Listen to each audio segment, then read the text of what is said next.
Hello, Happy holidays, man. dude. Happy December to you and to all of our friends out there. Guys, how are you? They're all here. We're all here. Newest famous YouTuber, Jarvatar Cards. Yes, the famous PokeTuber, Jarvatar Cards, is here. What's up, Seth? The goats. Are we the goats? We're the greatest of all time. That's you, Ricky. No, come on. That was plural goats. What up, Carlos? What up, Triple? Great to see you guys here. We're going to let everyone file in, but it is Midweek Machamps, Volume 11. 11. We are now 11 episodes deep, having a great time. And today's episode is really kind of a reflection, time to reflect on what we've been through in this crazy year. I'm sure it's recency bias, but my take is that this year has been the most dynamic for the Pokemon hobby maybe ever. Mm-hmm. And I want to reflect with you, Ricky, on personal, business, future goals. You know, what have we learned? What are we taking into the future? Any regrets that we have? What maybe what we would have done a little differently? Yeah, sure. And yeah, I think it's going to be a fun time.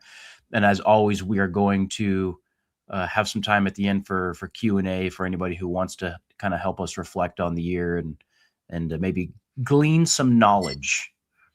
But sorry, go ahead. No, I was just gonna say we can dive right in. I had nothing to add. Awesome. Let's get a quick summary on how last episode went with our good friend Dylan the Bulbasaur. Yes, it was a Thanksgiving Eve special.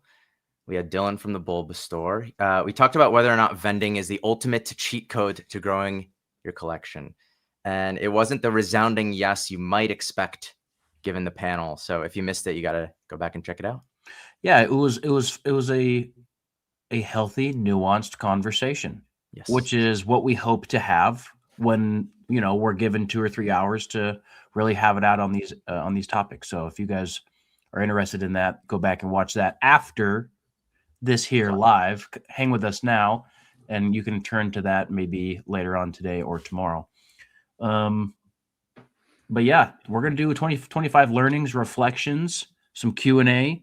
But as always, we've got our traditional topics. We've got PC pickups. We got deals to talk about. We've got some, you know, Hitmon topics. Oh, yeah. Some tall grass to rummage through. Yes, sir. You want to start with PC pickup from your side as I get mine ready? Yeah, absolutely. So this past weekend, I was in San Antonio. Shout out Texas. Shout out all my Texas friends who we got to see out there for Collecticon. And it was a little slower of a show. I did hear that there were like some other big shows in the area in San Antonio and also in Austin that kind of divided the audience of people who might have attended. And so I got a chance to walk around the show quite a bit, which was really refreshing and a lot of fun. Because we talked about, I think it was just last episode, about how much I love just being at card shows and trying to hunt down good deals and find cards for my PC. And so that's what I did. And I found 3 really big ones for my PC, specifically for my E-Series binder and my master sets. Let's see if we can get some light on these. There you go. So man. We got Crystal Ho-Oh. We got Hollow Alakazam and Hollow Gyarados, all from Skyridge here. Wow. Those are hot. These are hot. These are hot singles in my area. No doubt. Nice, man. Go ahead. Sorry. Go ahead. I said with that, I'm only missing Crystal Golem Hollow. I have the reverse, so I need the Hollow. Wow. And Jolteon, Articuno, and one of the Mag Cargos from Skyridge. And once I have those 4, that'll be all of the hollows from all 3 sets completed. And all I'll have left is a handful of non-hollows and then some of the reverses. So yeah, we are on the way there. Amazing, man. Exciting. That's what I was going to say, was that you're only 1 away. 1 crystal away. Away. Yes. Epic. 1 crystal away. And luckily all the really, really expensive ones are out of the way. Well, I'm feeling good about that. Nice pickups, man. Mine is not quite as exciting, but sort of in a similar vein here. Ooh. I picked up this Abra pretty recently, a couple weeks ago. It might have been right around the last stream. But as I've mentioned, I am starting the legendary collection reverse hollow master set. Yes. I've only I got also like heard 3 that of you them. have a dear friend who's copying your idea. I did see that. I don't know what to make of that. I guess I am, imitation is the sincerest form of flattery, they say. Yeah, that's true. Yeah, and great minds think alike. And birds of a feather often fly together. And you got to make your money while you're alive. Oh no. Yes. This early? Well, we got to get the party started, man. It's the last stream of the year. That's true. You got to get all your roasts out before we talk business. We've been spending a lot of time together talking business. We'll have to let the chat know more about that later. That's true. Big things on the horizon. Indeed. Don't miss it, guys. Stay tuned. Hang around. So nice PC pickup. So that's your Abra, and is that the only one in the binder as of right now? I've got the Magnemite as well, and then I do have the Gengar in my Gengar PC. I need to move it to this binder. Oh, okay. So this is actually an interesting question. I'm the kind of person who, when I put together binders, obviously I have a lot of master sets that I've worked on. Yeah. But in my God binder, for example, which is, I think you kind of have a version of that where you've kind of put together, your favorite Mons or all the Shinings I know that you've done. Yeah. My rule is that I don't duplicate in my PC. Same. And so, for example, I have a Dragonite page in my God binder, and I do not have the Evolving Skies Dragonite there because it's in my Evolving Skies master set. So you're the same way? Same way. So what are you going to do? You're gonna have to get some other sick Gengar for your binder. Yep, that's exactly right. I'll have a blank space in my main binder. Dang. Okay. If I may make a recommendation, and you probably already have all of these, in my God binder, obviously we've got Sabrina's, you've got Prime, you got Level X. Oh yeah, I know you did need Level X. I have Prime. Yeah. One that's a little bit more niche, Reverse Hollow Legend Maker. Wow. Great Gengar. I got to look it up. Can we pull it up for the people? Legend Maker Gengar. Yeah. Oh, I have a version of this. Yes. I don't think I have the stamped one. That would be the reverse. Yes. So nice. Yeah. And then also there's a reverse hollow from, I want to say it's Platinum Arceus. That's a little bit niche.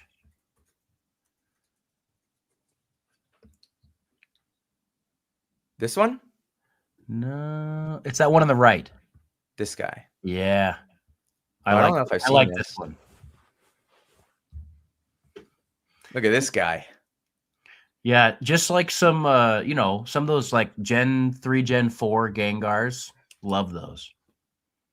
Love it. Good suggestions. Yeah. Nice, man. What was your I think we move on to our favorite deal since the last stream. Favorite deal. I can do mine if you need to think, but mine's kind of quick. Okay, you go ahead. So I've got these 2 blisters behind me, the Charizard and the Venusaur. Do not have the Blastoise yet, but I did purchase it. Is it in the mail? It is about to be in the mail. I got a notification today that they've been busy, so have not shipped it yet. But wow. I'm sure by the next stream that'll probably be what I show off for the PC. So I will be complete on the base set blisters. Dude, that's big trust to have it in the mail. Was it like someone you knew, or did you just like find a seller off eBay or something? It's actually somebody we both know. It's someone local to you. The same person who reached out with the Costco blisters. Oh, really? They had some base set blisters. They had some base set ones, yeah. Wow. Nice pickup. Thanks, man. Very cool. I'm excited. So that'll be fun.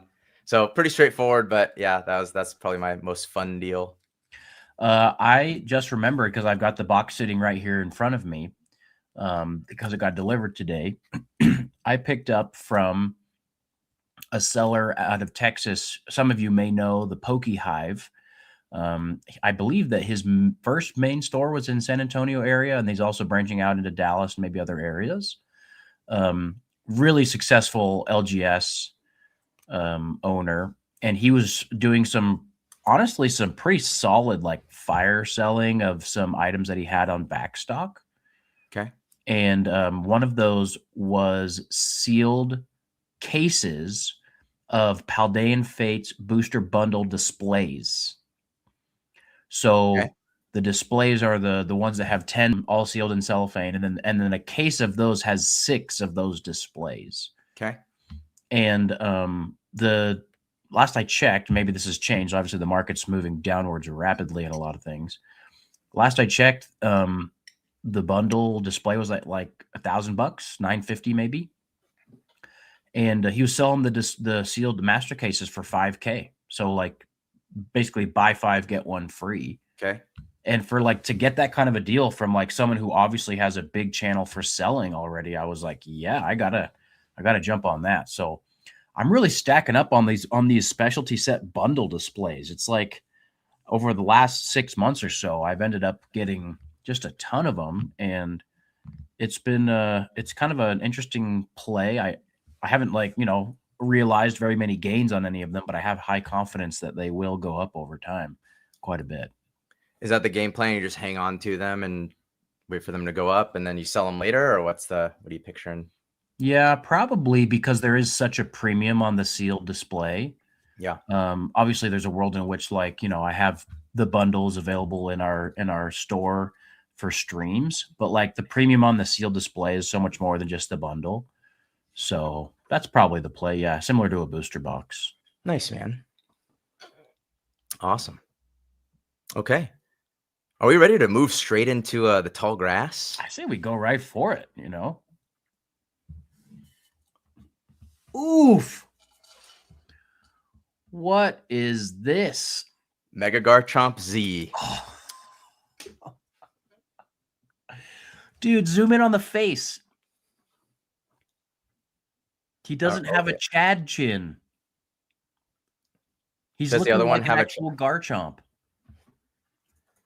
What does Garchomp normally look? Oh, Dude, yeah. The regular Mega Garchomp is pretty rough. Look at him. Oh, yeah. He's got this super weird chin thing going on. But dude, that Z form is sick. I love the white wing pattern. I thought you might like it. It loses its ground typing in the game. Okay. Goes to flying? No, just dragon. Just straight up dragon. Straight up dragon. Dude, he's so tough. I'm loving the tail spike. So I was surprised you hadn't seen it. I flashed it at you before the stream, and you were like, "Wait, what is that?" So I was like, "No, we can't show it to you." Yeah, this is very, very tough, and I am grateful that of the mons that I'm really interested in, it seems like the Pokemon Company is also interested in, and it's because you get good Garchomp cards pretty frequently. Yeah. So I'm pretty blessed in that way, and this is very cool. This is making me very interested to get that DLC for ZA and then just absolutely erase everyone in the game with this beast. He's gonna be also mixed attack and special attack, by the way. What? You got optionality there. And he doesn't slow down because I think in the game originally Mega Garchomp loses speed, which kind of kills the whole utility of regular Garchomp, is outspeeds everything and is strong. Whoa. Yeah. They did release a few new ones. If you haven't seen those, I don't think we're gonna go through all of them, but I'll pull up a couple that maybe you haven't seen. Yeah, someone was saying something about Absol. Mega Heatran. It's kind of derpy. Looking like a big mouthful of cheese. It does look like that. Was there a different Absol that just came out? Someone said. I don't know.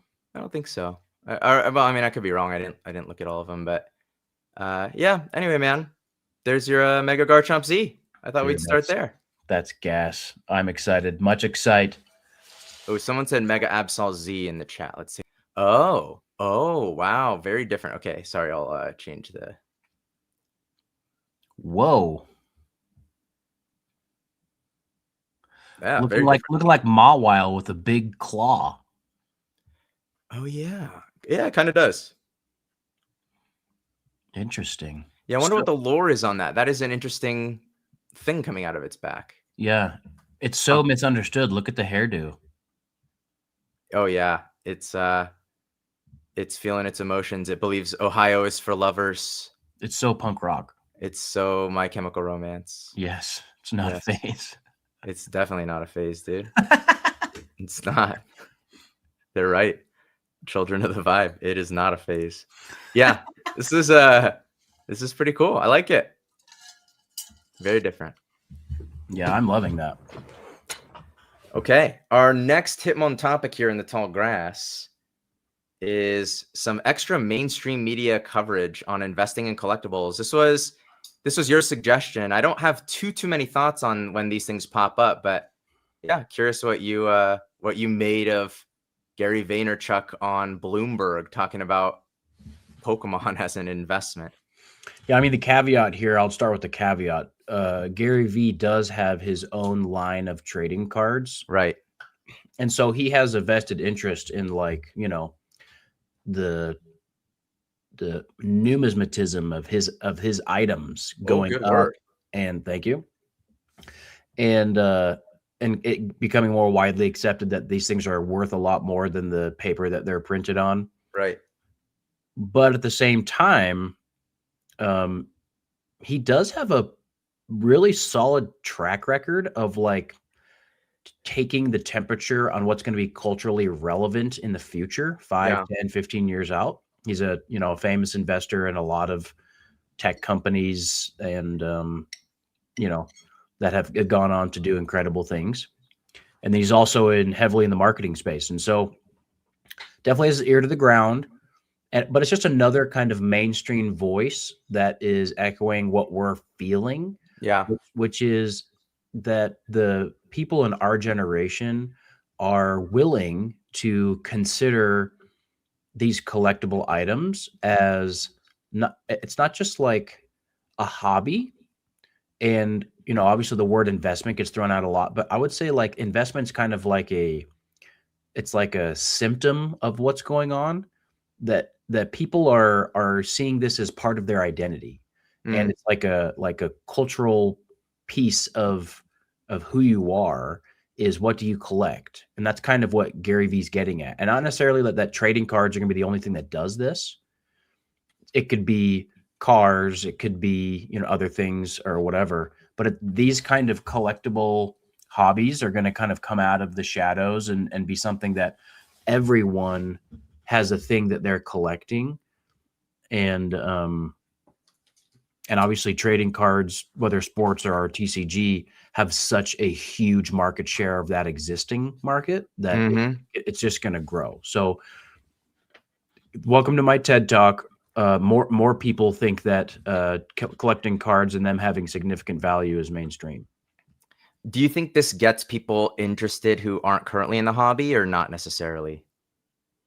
When this stuff is like very in the zeitgeist more than normal. Uh, yes. Especially the people like the money people who are kind of always chasing the next hot thing. Right. But I think even more than that is it provides more legitimacy for the people who are already interested, but maybe a little bit more financially hesitant Mhm. to jump in with both feet. And obviously, there's always going to be people who do that in a more risky way.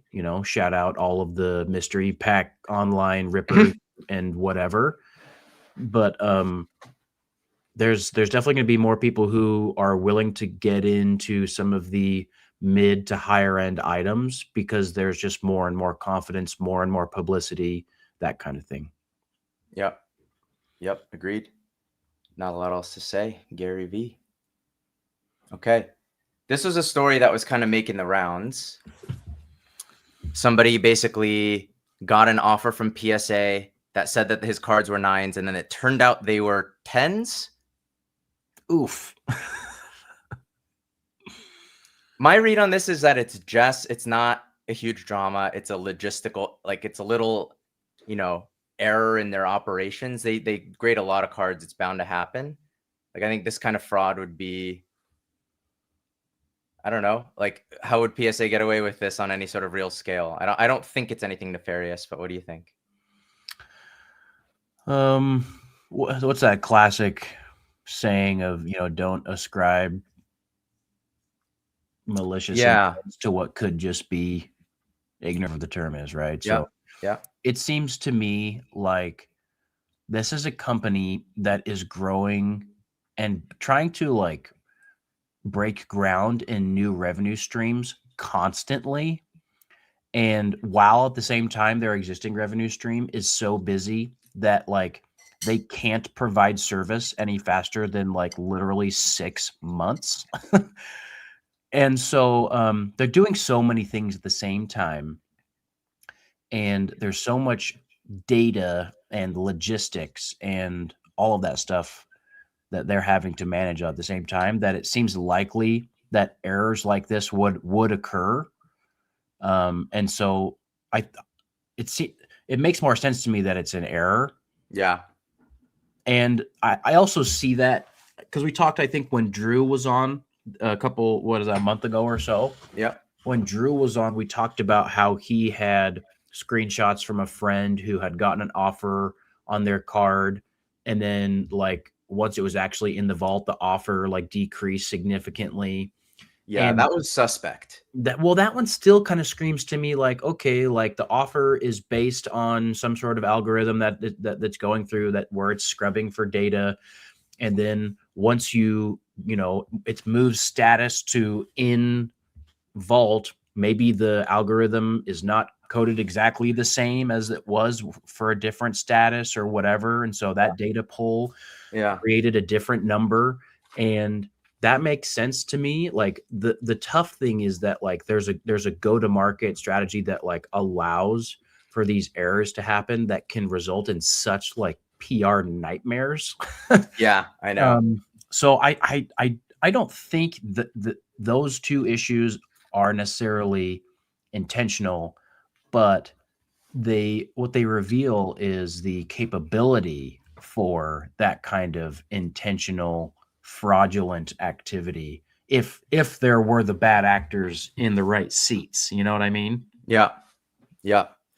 Yeah. That piece is concerning, I guess. If, how do you, we would never know if those bad actors were in the right seats, right? Yeah. Yeah, I think the ultimate the ultimate egg on the face would be like this guy sells his cards to PSA as PSA 9s. And then, 2 weeks later, he's opening some power packs and he pulls a card that's his cert number. And then they mail it to him and it's a PSA Huh. 10. Huh.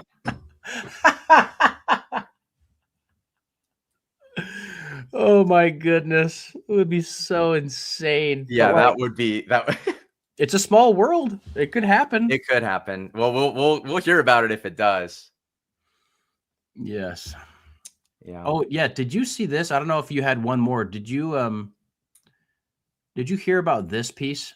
I did. Yeah, I didn't have that for today, but yeah, I saw that. I mean, it was pretty blatant, right? They pulled the God pack and they went, "Oh, wait." And they pulled it off the screen, and then Whatnot immediately gave Coop $2,400 of credit. Yeah, I that's all I've heard. I didn't go back and watch the video or anything yet, but That was what I saw. Yeah.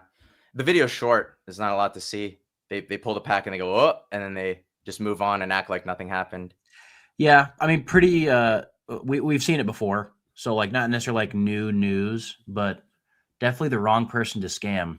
That's a great way to go viral and get utterly banned from all platforms. I'd seen a comment that was like, this person didn't see the value in the marketing, like the marketing value of saying Coop pulled a God pack on my stream. Yeah, Yeah, it is. It's brutal. thieves Yeah. are usually not the most intelligent, unfortunately. No, I saw that Coop got credit from Whatnot. Yeah, that's what I heard. Okay. Our next Hitmon topic, also an idea from your brain. So I'd love to hear your thoughts on major cons like Collecticon and Front Row and Collectors Expo, like expanding more shows than ever next year, more locations than ever next year. Yeah. Seems to me like a pretty option of business opportunity. There right now, all throughout 2025, there were it's got to be hundreds of new shows that popped up in cities all over the country, Yeah. and their existence and the growth that they experienced in 2025 serves as a success story for them, but also it serves as a proof of concept for Collecticon and these other nationwide brand name shows Yeah. to go into those new cities and know that they're going to be just fine. So they've got Phoenix, they've got Vegas, they've got a few more. I think there's Minneapolis in there somewhere. My local, my hood. Yep, you've got San Mateo. They're calling it San Francisco. San Francisco. So, yeah, really exciting that there's going to be these bigger shows in these other towns, but also it means that, we're still seeing like an incline in the overall quantity of shows slash big shows all over the country. And I know there's a sentiment right now. When I was in San Antonio, there's sentiment right now that there's already too many shows slash too many vendors for the number of patrons and collectors.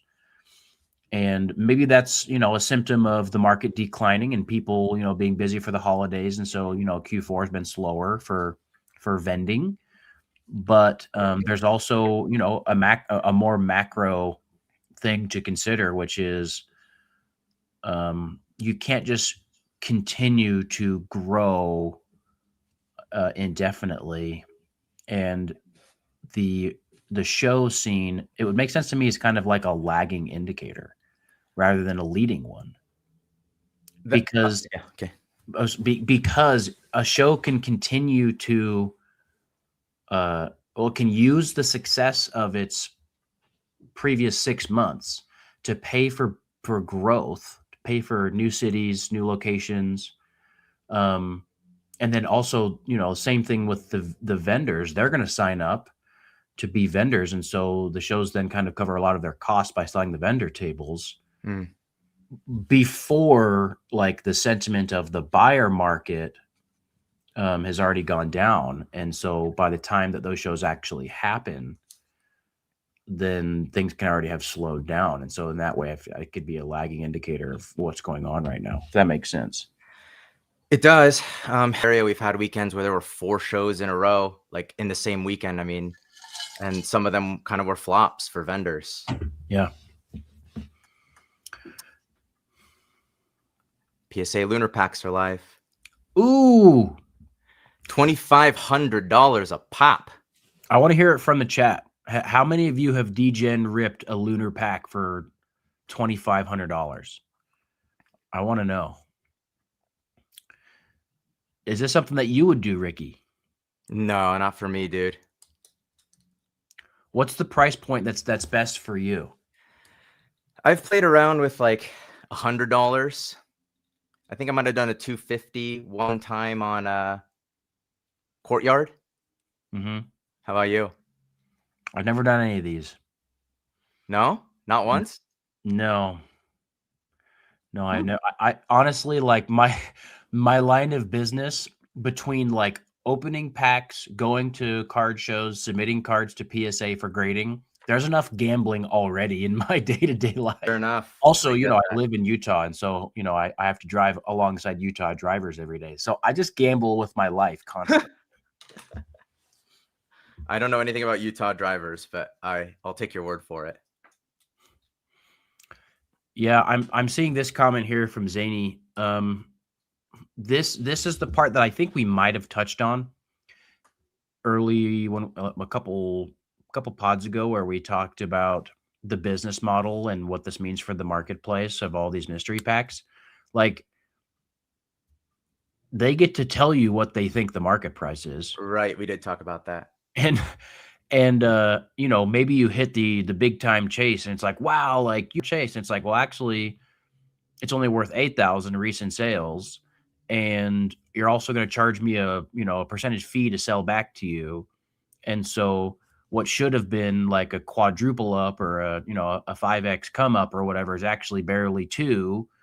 And so, yeah, don't be surprised when the house wins. Yeah. Yeah. Yeah. Do you think they're going to push this even further? Go to like 10K? Someone is. Someone's Yeah. going to try it. I mean, I'm looking at like Arena Club, for example. Like there's like record breaking Shohei Ohtani cards that are selling for like 7 figures now. Wow. You know, and so like what would stop Courtyard from having some sort of $10,000 pull game? Like people go to um the tables in Vegas and play $10,000 hands. It's not very many people, but some Yeah. people do. Yeah. So there's a marketplace for it. People are going to do it, man. Yep. Yeah. Oh, it's going to get scary. Yes. All right. I think that's it for Hitmon topics. I didn't have a lot to add on these. I think they're kind of straightforward, and we're going to talk a lot about 2025 in our main topic. But we had a new segment we wanted to speak to. A toga piece of my mind. Oh, yes. What is a toga piece of? It's a toga piece of their minds. Toga piece of their minds. A toga piece of their mind is, well, let's be honest, you and I are content creators.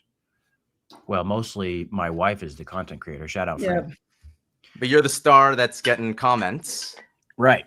And so every day, all day long, our videos and reels and shorts and TikToks and whatever are getting viewed by people who are giving us their 2 cents, you know, giving us a toga piece of their mind in the comment section.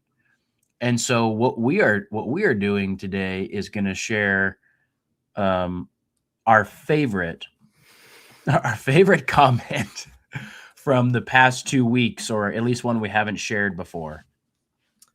I got one. I want to leave it up to you because I know that you've got just an absolute smorgasbord to choose from here recently. Yeah, and I'm not going to choose any of the ones from the shorts, but my favorite one from the Modern NBA video that I did is, yeah, Ricky ruined Pokemon. It's so true. Yeah. Tell me more about that. Why do you feel like that is an accurate statement? I mean, because I obviously did. I obviously ruined Pokemon by selling cards and buying cards and creating content. I'm what's wrong with the hobby. Yeah. The fact that you would ever desire to have an increase in value, you ruined it. I'm a terrible person.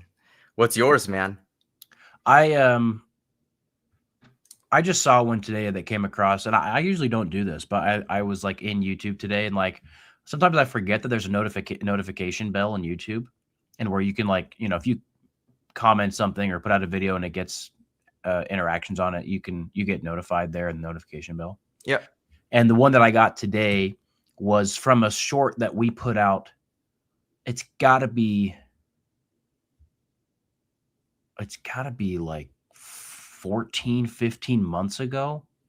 Okay. Where I was at a local show and I did some, you know, some like big trade or something like that.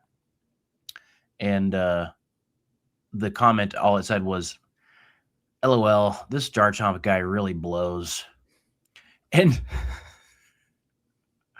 it was so interesting for me because, like, who is so deep into my channel to watch a short from a year and a half ago, but then still thinks that I suck.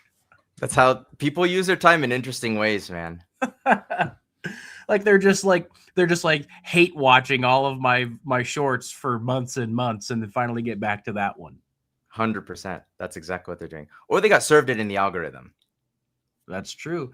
Yeah, I have no idea how the YouTube algorithm works as far as like I think it'll recommend stuff like for years, is my guess. Yeah, and it does it randomly for shorts. They'll just spike randomly one day. It's really weird. Thank you, Jaden. Wow. Appreciate you being here. Evil Coop is deep in the algorithm. The name Evil Coop was formed by the algorithm. Yeah, true. It's yes, 100%. And we've rebranded it to Business Coop. That's a toga piece of my mind. A toga piece of their mind. Okay, well, tell us what you think of that segment. We're gonna probably have more fun comments to share in the future. We can do our last one here before our main topic. We're kind of breezing through, but I think we're topic. Yeah. Far-fetched idea. This is for folks that aren't familiar, a hot take. I can start. Yeah, please do. I'm reading yours right now. It's looking great. Okay. For the 30th anniversary, Pokemon's going to add a legitimately rare card from a vintage lineage, like Shining Gold Star Crystal. So, like, not the Umbreon re-release or like a Greninja that's very available as a promo. Like, imagine like Golden Ticket, like Lucario Gold Star. No goofy like 30th anniversary, no Pikachu icon on it or anything. Maybe 30th anniversary or something. But it's like 1 in 5,000 pull rate or something along those lines, like legitimately very rare. I could see them doing, like, they're very aware that there's like renewed interest in those rare old cards. Mm-hmm. And imagine the frenzy of the hobby if they released a Lucario Gold Star or a Gardevoir Gold Star and it was legitimately rare and not a promo. It would be a frenzy, man. That's my hot take. I like that. Gosh, you just got my wheels turning on that. Who would you want to see them make a card about? Dude, Gengar or Scizor? Lugia? We need a Lugia card. Lugia? Yeah, there's a lot of good options. I would love a Gengar Scizor. I don't know if Gengar's art is amazing for a gold star, like popping out of the frame, but dude, Dragonite would be cool. Like Garchomp. Far-fetched ideas, huh? Indeed. What's yours? I've been seeing some rumblings about what people think this Charizard, Mega Charizard X premium collection is going to go down to as far as value. I'm seeing some talk from people that are saying like the Wave 2 is like even larger than the Wave 1. Wow. Okay. And so, far-fetched idea. I think there's a world in which that box is available on the secondary market for $100. The UPC. The UPC within the next, somewhere within the next, 3-4 months, I think it could get down there. Wow. Hot take. Yeah. Love it. Walmart dropped 50K Zard UPCs tonight. Whoa, Elder, how many did you buy?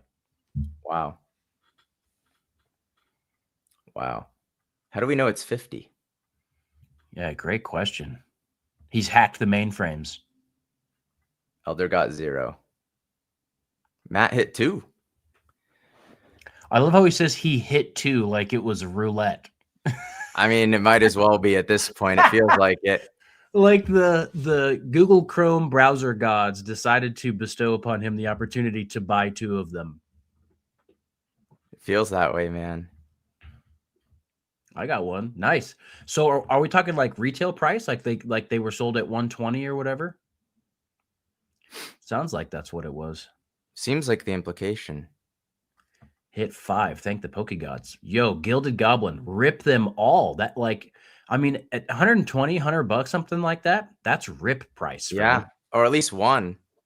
Yeah. Love it. Yeah, I could see it. It does seem like there's a lot of them. I saw someone who clearly scalped a bunch of them on a Facebook group that was trying to offload them below their scalped price. Good luck. Good luck. They said they got cooked. I was like, hey, whatever. Don't care. Get cooked. Man, nothing better than like seeing a scalper get cooked. It's a beautiful thing. It's a beautiful thing. The scalpers are losing. We love it. I love seeing them sit at GameStop. Well, some of those people are just there to get a box for themselves. And the ones at GameStop are marked up really bad, right? Yeah, GameStop was selling them for like $180 or $200, right? They're the ultimate scalper, man. Yeah, they were selling them for something like that. 190, 200. Yeah, intense. Are we doing our main topic? I say we get into it. We got a lot to talk about. We do. And you've got just an absolutely jaw-dropping presentation here. I wanted it to be special. It's a year in review, a crazy, crazy year in the hobby, and an awesome one for us, I think. So Yeah. let's get into it. So for the chat, what we're gonna do here is I am going to cover my collection changes this year. Then Jake's gonna do his. Then I'm gonna talk about my business, and Jake does his, and so forth. And we'll just kind of have a fun little chat about how the hobby was for us this year. Yep. That's exactly what it is, Jarvatar. Welcome to corporate America. Yep, you gotta love it. I mean, they're never this beautiful, the slides in corporate America. That's true. Plus, corporate America just smells worse. It does. Okay, so quick on my collection here. Shining, complete. Prime, complete. I got the Lantern. Was the last one I needed. It was really hard to find. I got it at Card Party. Yeah. Found it in a random binder from someone I hadn't seen. Like a $15 card in your mint? Yeah, something like that. Yeah, 13, 15 bucks, exactly. I started the year with a Lugia PSA 8, actually, that didn't have a swirl. And then I decided I wanted to upgrade it to a 9. And so I walked into the year with this 9 with the swirl. And then I decided, why don't I get all of them in a swirl? So that's what's behind me here. But we finished that. I did have a lot of stuff. This is probably about the middle of the year. And people are, I don't think this chat's going to go too wild about this. I don't know why this is froze. I don't think this chat's going to go too wild about this, but sometimes people kind of lose their minds about calling this collection. I didn't know where this belonged. It's kind of more inventory. I do buy multiples of each sealed product with the hope that the appreciation in them will allow me to sell most of them and keep the rest for free. That is sort of like a big way that I interact with the sealed stuff, is to end up with a bunch of sealed stuff that it's free out of pocket. I moved it from my house into a storage unit, but I did keep some stuff at home like this that I just like to look at. So this is in a guest area. I've got, obviously, this display behind me has a few booster boxes, and I'm going to be welcoming that Blastoise soon. I got some cool slabs this year. Is that a Lovebirds English 10? Japanese. Oh, nice. But I bought it. It was like 13 or 1700 at the time. I think I paid 1300 for it at the time, or 14. So what's it worth now? Like 3 or 4? Yeah, there was a high sale at like 52 at one point, but it's a bit of an outlier. I think it's more like in the threes, mid to high threes. And then that Cramorant, is that that's a gold 10. Are you looking to get the black label? If I can, but I think it's pretty low pop, and I don't know how expensive they are now. I only saw one sell, I think, this past year on eBay. It's pretty expensive, and I missed it. I hadn't even interesting. It's interesting that sorry to cut you off. It's interesting that the stamp Pika is like pop 300. Yeah. There's a lot of them. It's sort of surprising. Yeah, and then the other one is much less, I'm guessing. I think so. Wow. I don't know the exact. I think the Cramorant's like low double-digit pop. So I don't know why it's so imbalanced like that. Maybe just more people sent the Pika. But we're also going to share, by the way, for the chat, learnings on each of these categories. And for me, big thing for the learnings on the collection: collect what you like. It's what keeps it fun. And then focus on the community and the people. Like the people in this chat, I'll talk more about, the friendship with you, Jake. But the card show scene, like that's really what makes it. And that's true of a lot of things, but it's certainly true of this. So when it comes to the collecting side of things, like just focusing on collecting what you like. The other reason I mentioned the community and the people is so much of this stuff came to me through the community or through relationships. Like I got a deal on this from the DGen Collectibles guys. This Scizor I graded myself. It was a gift to me in a lot I bought from someone that had a bunch of these vintage Japanese Pokemon cards. And he knew that I liked Scizor. So he just threw it in, and I was like, it looks really good. And I graded it, got a 10. So it was like literally a gift. A lot of like the blisters and the 1 through 10, this Lugia collection. So many of these were sent to me, like people sold them to me because they had one that fit the bill and they knew from maybe this podcast or something that I was missing a specific card, or they saw one that, like the one I graded myself, but I bought it on eBay raw, and somebody had sent me that there was like a bent in half. It's like a perfect one candidate, and it has a beautiful swirl placement. And I ended up, I was like, oh, I'll pay any reasonable price. And I probably overpaid for the raw card and then graded it. So it's not a profit thing, but like it was going to be hard to find a PSA 1 with such a nice swirl or another candidate. Like so many of these things were sent to me or like put on my radar by people in the community. So that's where that learning comes from. And it's just like, I never want to stray too far from that. Yeah. Yeah, I love that. I have a very similar experience, and what you said at the very end there just reminds me of kind of like the entire theme of a lot of those like Deep Pocket Monster videos, where he's like, I got to complete this binder or I give it all away or something like that. Like the kind of core of that entire theme is he's got to lean on all these random people to help him complete this binder. Mm-hmm. And that's kind of what it boils down to, is all of the cards that you ended up collecting, except for the ones that you pulled out of a pack yourself, which is awesome. But besides the ones that you pulled out of a pack yourself, like that card has a story beyond you, and Yes. and you got it through, from somebody else, whether somebody that you know or not, or Yep. know well or not. And so it's kind of like the community effect. It's a very cool thing. That's what I love about the PSA 1 especially, is like it feels like there's some story there. Like it was in some kid's pocket at some point, Yeah. Yeah. Absolutely. Yeah. How's your collection evolved in 2025? It's changed a ton. It's changed a lot. In fact, as you guys can see in the back there, I've got that slab wall. This is a picture that I sent Ricky for the presentation back when my slab wall still had all the Delta species cards on it. And RIP to that collection goal. A little bit sad. I'm pretty sure in the video where I talked about kind of moving on from that goal, I got called a fraud and a sellout and all that kind of stuff, which is Yeah, of course. it's all 100% true.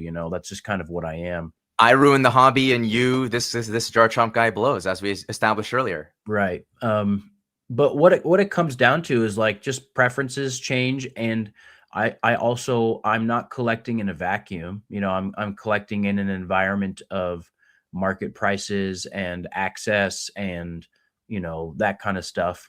The funny thing about what you said about people kind of helping you get the cards that you needed, sometimes it's a double-edged sword, especially when those cards are expensive and owned by people who like really know what they have and know what you want. Yeah. Oh, yeah. And I was running into that. Like, Yeah. this was in June when I gave Yeah. up on this collecting goal, and it was because there was this enormous boom in all of the prices of these Delta species low pop cards, Yeah. and like cards that I was buying on eBay with sales tax for my personal collection last year for $165 were selling at shows for $1,000, $2,000, $3,000. Yeah. And Yikes.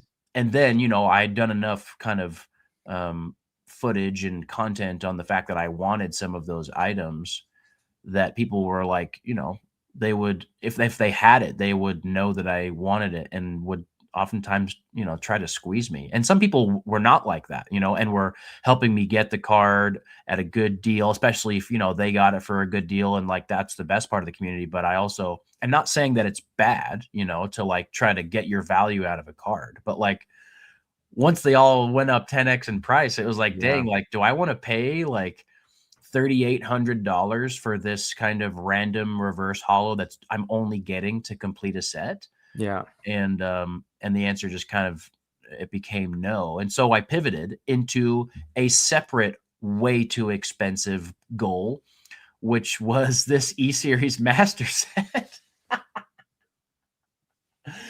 Which is so insane. But what it told me is that like I'm really I'm really a binder collector. Yeah, me too, man. And the other thing about this binder that as I flip through it, um, I have no idea what it's worth. I know it's a lot, but Yeah, I have no idea. And one really cool thing about these cards is so many of them sell incredibly infrequently on TCG Player. And yeah. so it's like actually hard to find what they would be worth.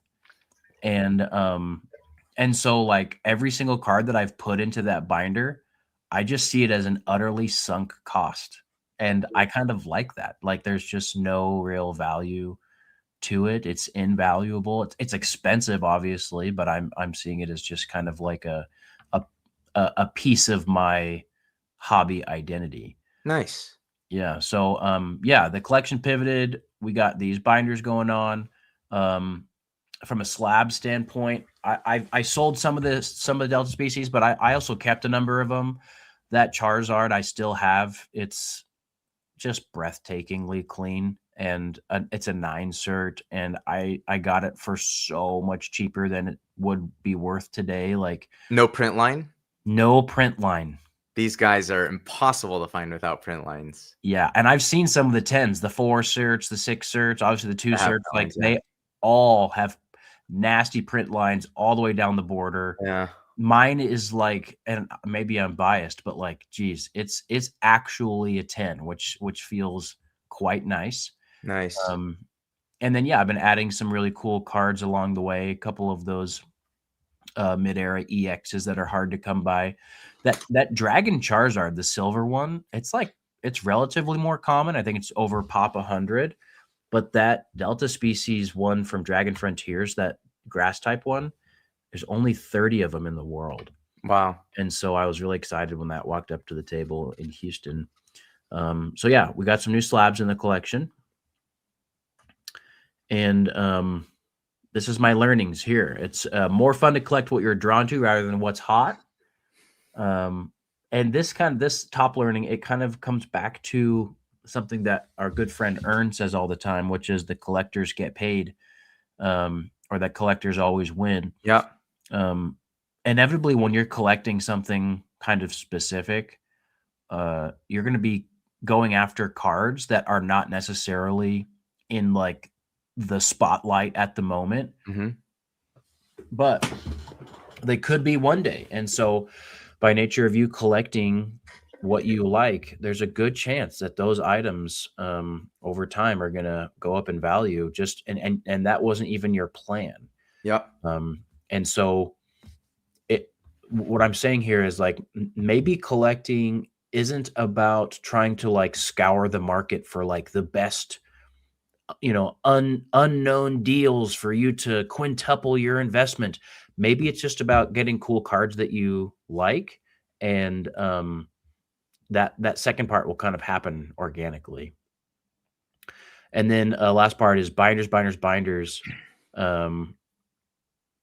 I'm really like leaning towards, not only for my personal collection but also in my business approach, a singles heavy approach. And I talked about it on the Card Lounge podcast, but even since then, I've just like solidified more and more. Like with all these corporations getting so heavy into the slab game, Yeah. it's Yeah. just it's turning me off to slabs, especially ones that sell like even relatively frequently. Yeah.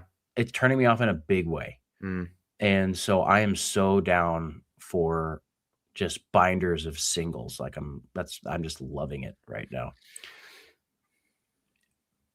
Beautiful. Yeah. Love it, man. Yes, pays to be a nerd. Nerds get paid. Top loader binder or penny sleeve binder? I do not do top loader binders. I like seeing. I like the I have one clarity. top loader binder, but it's not a collection binder. I put sealed promos in top loaders in that binder Okay. for like long-term holds. Oh, I see. Okay. I have like a separate case with just my sealed promos for the same sort of idea. Nice. All right. Let's go into my business. So for folks that don't know, I imagine most of the chat does, but I work a 9 to 5. So this is sort of like a thing. It's a hobby business. It did become a real business this year, I think, in a real way. But yeah, I started the year with 1 table, 2 cases, 20K of inventory was really typical for me. By the end of the year, kind of doubled everything across the board. Started selling accessories, 2 tables, very common, 3 cases easily, inventory around 40K. I don't think this growth is like super impressive, to be honest. I think there's a lot of people that would have done a lot more with this, attending a lot more shows. I've gone to 7 shows so far this year as a vendor, and I'll do 8 this upcoming Saturday, actually. So I know people that, starting with 20K in January probably could have turned this into 100 or 200 or 300K or something through trading and hustling. But the way I look at this is like, even if I were full time, I wouldn't do 36 shows a year. So I'm pretty happy with this, like, as a comfortable spot for me. I did set up an LLC and a website, so very official, oyamastrading.com, and set up an LLC in the state of California. This is the full transparency spreadsheet. So this is a little bit behind. I have a few $1,000s that I've sold, and I've got a show on Saturday. So I think it'll actually finish more like 125K sold, 50K profit roughly. And I recorded earlier today a video that I'll post on my channel, deep diving. Like I didn't think this podcast was exactly the right place to get into like this percentage and that percentage and like all the really, really nitty gritty numbers. So I'll do sort of a very expanded version of this on my own channel. If anyone's ever interested in that, check it out in the next couple of weeks probably. But overall, that was like a 40% margin, which was really, really, really substantial. Yeah. A lot of that came from grading and the growth just in the hobby, sort of like I just rode the wave really, right? I started the year, so December, I don't know why I thought this was going to be on the 13th, on the 10th. So anyway, I had about 4,500, 4,700 subscribers exactly a year ago to this day. Wow. And this screenshot I actually took, it's outdated now. I think it's about 34.5K. I've had a few shorts do well, so there's a bit of a jump in the last like few days, but the YouTube channel went from about 4,500 to almost 35,000 subs, which is unbelievable. It's hard to even like explain how I feel about this and articulate like what it means. And I had no idea it was going to be like this. And of course, like I could compare myself if I wanted to people who've grown faster or slower or whatever. I actually, weirdly, as much as I used to compare myself a lot in my corporate world, like looking at other people's LinkedIn's and thinking about how I'm doing like compared to them, I had to kind of outgrow that. Yeah. So for some reason, I don't do it really with Pokemon. I think just because it's a thing on the side. Like it's not, it's a big part of my life now. And it's always been a big part of my life. It's a really big part of my life in 2025. But it's not like the stakes don't feel that high, I guess. So, yeah, that was exciting growth. And kind of with that growth came, so this is what my AdSense looked like. It's actually also behind. It's like 3,700 for this month because I had a couple shorts do really well. Wow. But an average month last year did like 300 to 650 from AdSense, and I had no sponsors, no affiliate. I think I might have had a VaultX code that made like $6 a month. $6, huh? $6 a month last year from VaultX. Yeah. Dang. So you reported that on your taxes, right? Because that, got to be careful with that. Yeah, I'm sure they will send me a tax form for this year. I don't know about the $6. I actually don't remember if they sent me something. I think there's a threshold you have to hit. Yeah, sorry, de minimis. You didn't even need a tax form. Yeah. Thanks for really rubbing that in. Yeah, it's like, if you make $9, we just don't even send you the paper. But yeah, I mean, this year, and I'll talk way more about this in my big breakdown on my channel, but affiliate links did way more than I ever thought. Like I knew that was how creators sort of like made some money, but that side of it was just really surprising to experience. I make a few $100s a month on Amazon from those affiliate links for like vending equipment. I make a few $100 a month from Dragon Scale and things like that. So it all kind of adds up. So I know it's not all about the money. We're talking about the business, but like I love the YouTube channel. And even if I was making $600 a month at it, I don't think I would change really much about what I'm doing. Maybe I would post slightly less often. Like the only amount of pressure I ever put on myself with this is I do really like to release a video every week. Yeah. So I will move my schedule around and deprioritize other things in my life to make that happen because I just want to do that. Maybe I wouldn't do that if like it felt like not many people were watching, but the reception's been incredible. Like, yeah, I feel really, really lucky. Graded cards, I sent 251 cards. I have 61 there now. You alluded earlier, it takes like 6 months to get cards back from PSA now. So that's pretty cool. It's going to take a while. It's pretty cool. Pretty cool to have thousands of dollars tied up in somebody else's hands that you can't hardly trust. Yeah. Yeah. When you put it that way. Yeah. So of my 50K profit, 26K came from graded cards that I graded myself. Half my profit. So very like efficient thing there. Yeah. And then a clear highlight was this. We used the same screenshot from the Bulba episode. It's just the most recent and it was a fun one. So sorry, stealing some of your thunder that this is going to come up in your slide later too. But a clear highlight again was just building the community, building the friendship with you, having conversations with creators. Like, you know, I know Ern from my local scene, but like, it was so fun to have him on the pod, and like Pokieni, Danny Phantom, your friend Drew, who's now my friend Drew, Dylan, Bulbasaur, like all of you guys are people I look up to. I didn't add this. You're all people I looked up to and still look up to, but like it felt to be part of it as a peer is surreal to me. Yeah. And yeah, I don't know. Like it was this year that I reached out to you for my 10K stream, and that was how we sort of had our first interaction. You agreed to jump on my channel and chat Pokemon a little bit. Yeah. And you know, we didn't really talk too much after that. You were very kind to show up and give me 30 minutes of your time then, but you reached back out and said, "Hey man, do you watch any live stream or Pokemon podcasts?" And you're like, I kind of want to do something, and I kind of think it's you and me. And man, it's been amazing. Yeah, I just don't have like a good words for it. Yeah.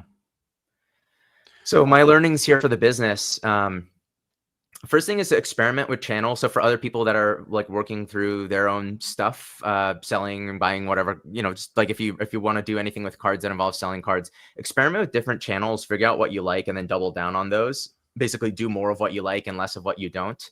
Amen. I did more. So like last year, I sold 50K of cards for 7K of profit. So the margin was much lower. And a lot of the reason for that was I was hustling low value stuff on eBay a lot. So that was great. Like the whole reason I started on eBay was because it was before I had any relationships through content or in the card show scene. And I thought, well, if I'm going to accumulate a bunch of dollars worth of Pokemon cards, if I ever want to change my collection up, I'm going to wish I had selling channels. Yeah. And so that was why I wanted to build up like a reputable eBay store that had a few hundred transactions. And I was grinding that, like, you know, sometimes tiny transactions for 10 cents of profit kind of work. Wow. I did a lot less of that this year. And that was why, you know, I like technically about tripled the amount of shows I did from year over year. And I think probably in 2026, I'll do even more vending and a little less selling on platforms. Yeah. Even than this year. Again, half the profits came from grading. So kind of wild. But again, we talked about this in the last pod with Dylan. If you don't have all the time in the world to dedicate to this, you know, vending is an amazing cheat code for building your collection, but so is grading. If you're just sort of on limited time, it just, you know, grading has a lot of phases of it that aren't that fun, but to me, it's still worth it. So I'm going to continue to do it, and I'm just going to be more focused, and I'm kind of going to go like up market with the stuff I'm grading. I'm going to grade fewer things that have a, you know, $6 cards that have a $60 PSA 10. I did too much of that this year. Sure. It's ultimately like not worth it, I think. So good learning there. And then third thing is kind of to state the obvious, content is a massive differentiator. It's one thing to like know that intellectually and another to feel it. I really think like a lot of these numbers, to state the obvious, half of the numbers from like the whole YouTube thing wouldn't exist without content, but even just like at shows. And today I also I batch recorded a few. I'm doing a lot of content today, man. I batch recorded a couple of videos, and one of them was two collections I just bought. I just bought about $15,000 of stuff, and both of those people just like came directly to me.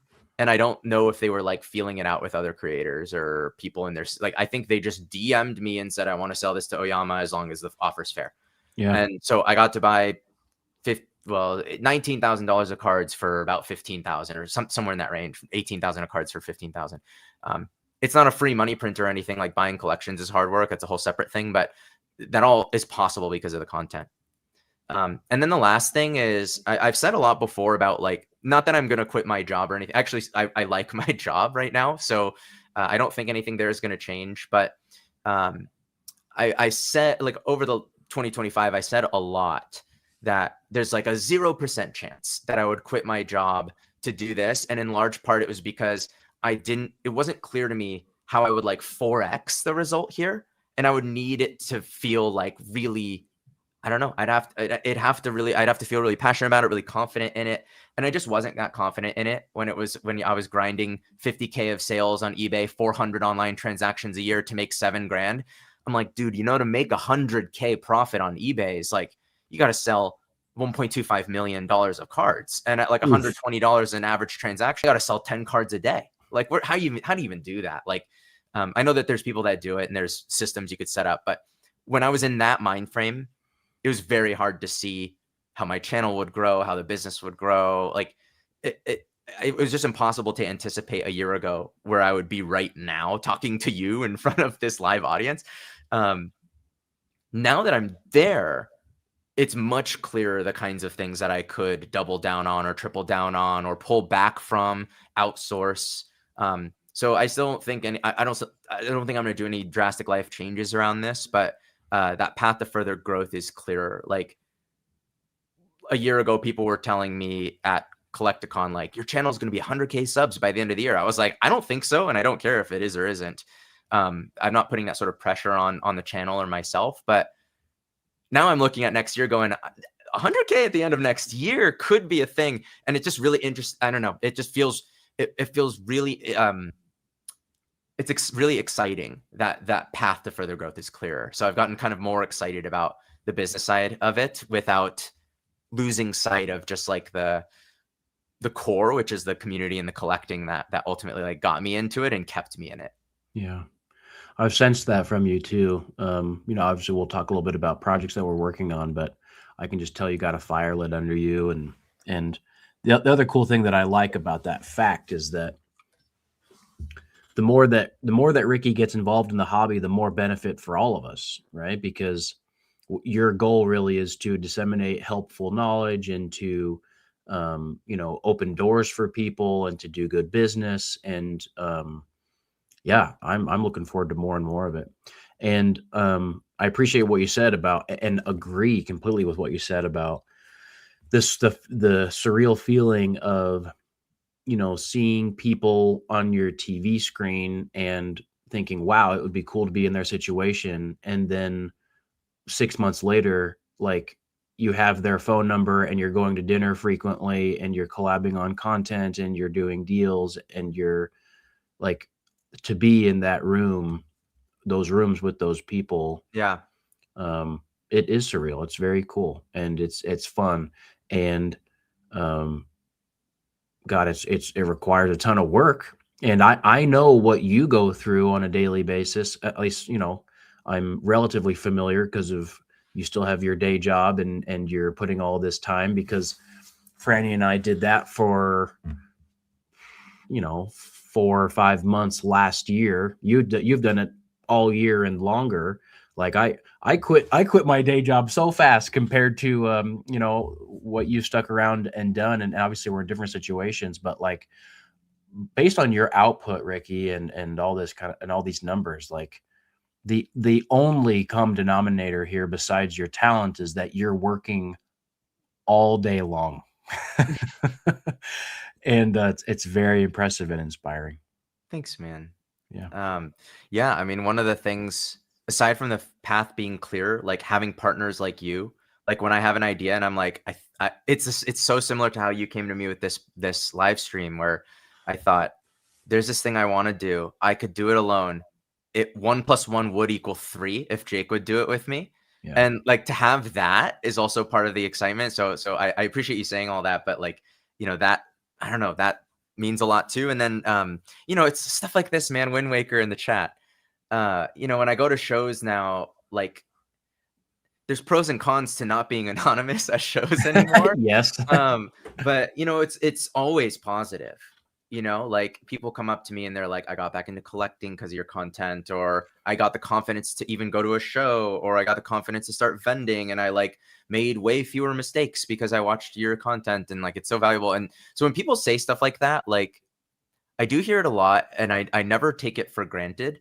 Yeah. I try actually to like, it sounds weird. I try to bathe in it because as the channel gets bigger, the percentage of positivity to negativity actually stays about the same. But because the overall total is getting bigger, the absolute number of negativity also gets bigger. And so it's very human. Like it would be tempting to hear to read the negative comments on the modern MBA thing. And you're like, Yeah. well, it's a general audience. And they're like, these guys, these scalpers, whatever, they're ruining the hobby for kids. These Pokemon adults are so cringe or whatever. It's like, you can think all those things.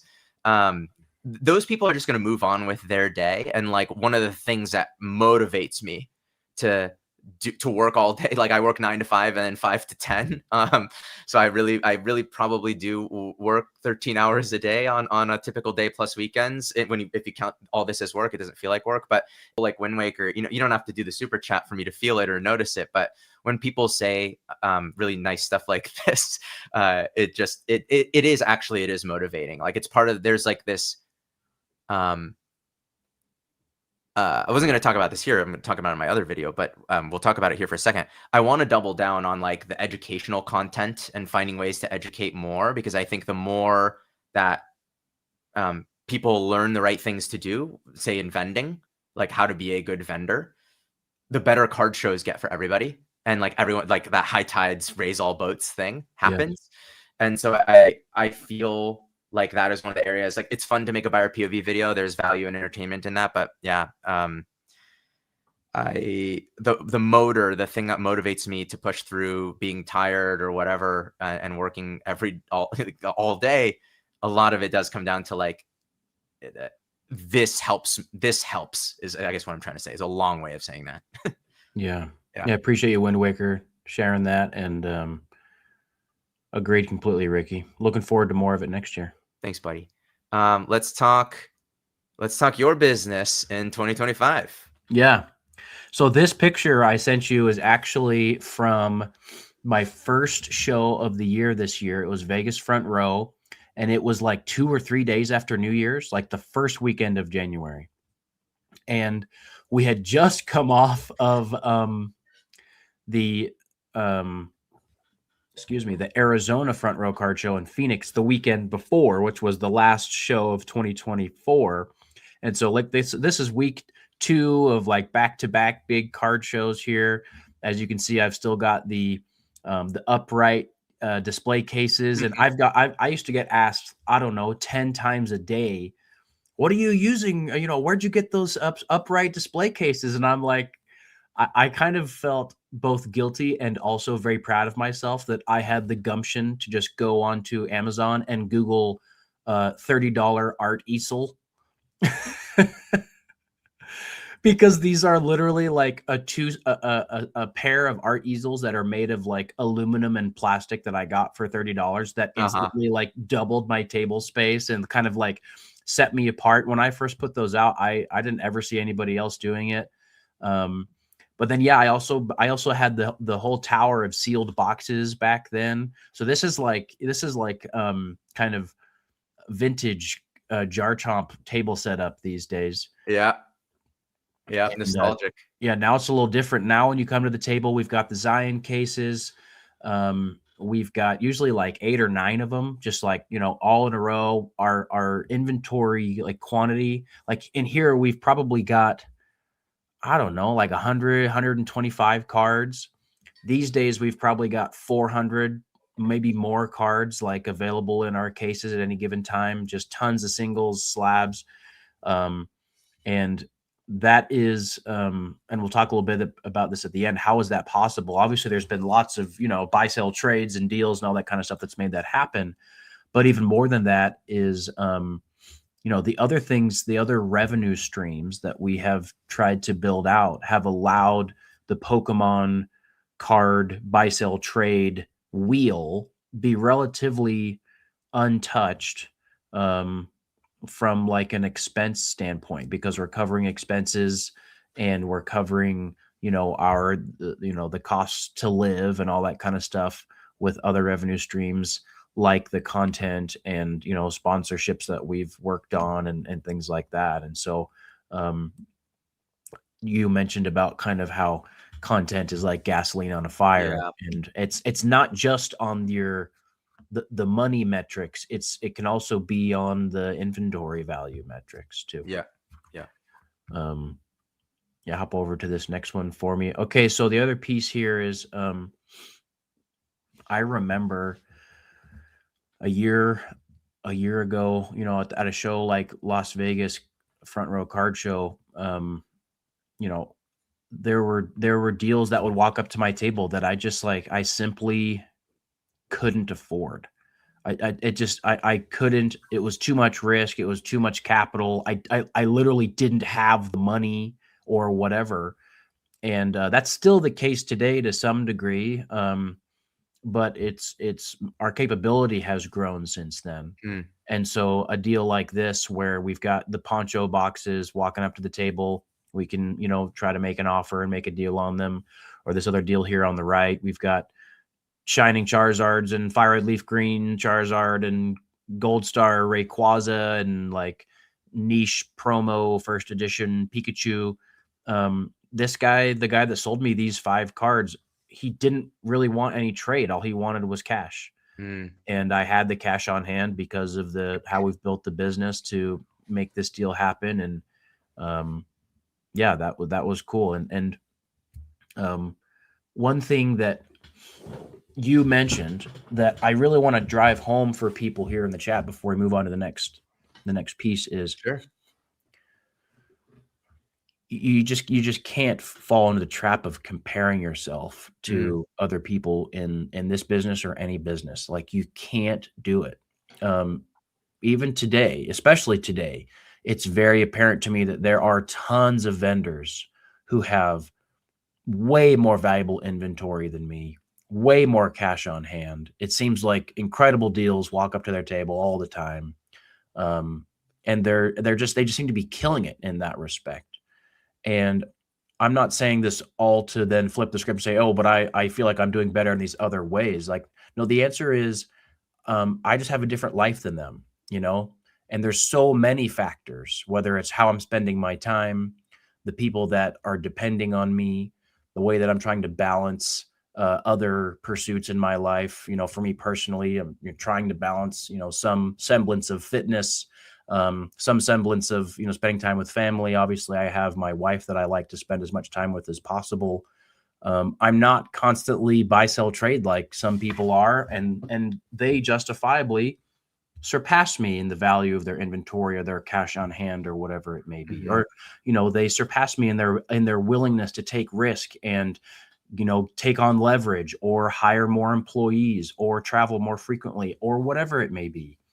But it's so poisonous to compare yourself and to anybody but yourself. And that's what I like about this slide is that if you would have told a year ago Jake that he was able to do deals like this, he would have been absolutely enraptured by that opportunity and wouldn't have been able to sleep with how excited he was that that was on the horizon. And Yep. that's what I need to remember in these times when that little bug of jealousy enters my brain. Yeah, yeah. Yeah, someone said in the chat that idea that comparison is the thief of joy.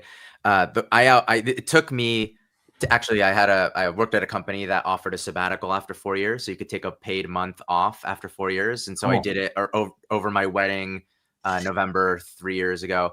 And it took stepping away for a month and then coming back to realize like how often I was doing the comparing my career on LinkedIn thing. And so this is your career now. So it makes sense to me that like you would be more tempted to do the same. It's like very human. And you kind of have to actually like train yourself out of it if you want to not do it. And the only reason I am more immune to it in Pokemon is just because it's not right now my career. And I know I think I heard Alex Hormozy say something to the effect of like you don't have to take any sort of like commentary or comparison seriously unless you want to swap lives with that person. Like, Yes. should you like to filter through the question of, do I take this feedback or do I take this feeling as seriously? The question to answer is, would I swap lives with that person? Do I want to be where they are? Do I want to live life how they do? Yeah. And if the answer is no, I'd rather live the life that I do, then you're doing it right. Yeah. Love it. Absolutely. Another piece of business that that occurred this year was that, and maybe I'll tell the story around this because, you know, the short answer is, yeah, we had the growth available to us to hire my brother, shout out Javatar Cards, um, full time in our business. But the longer story is that, um, last year when I quit my job, one of the main proponents behind me doing that was Franny. She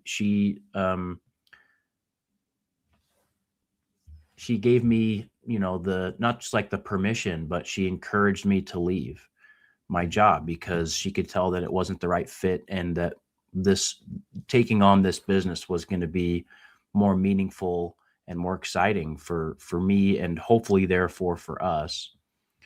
And at that time, you know, what that meant for her is, okay, well, I'm now signing up myself, speaking in her behalf, signing up myself to create content for this YouTube channel. And so she went 100, you know, long form videos, averaging like 1.8 long form videos per week for over a year.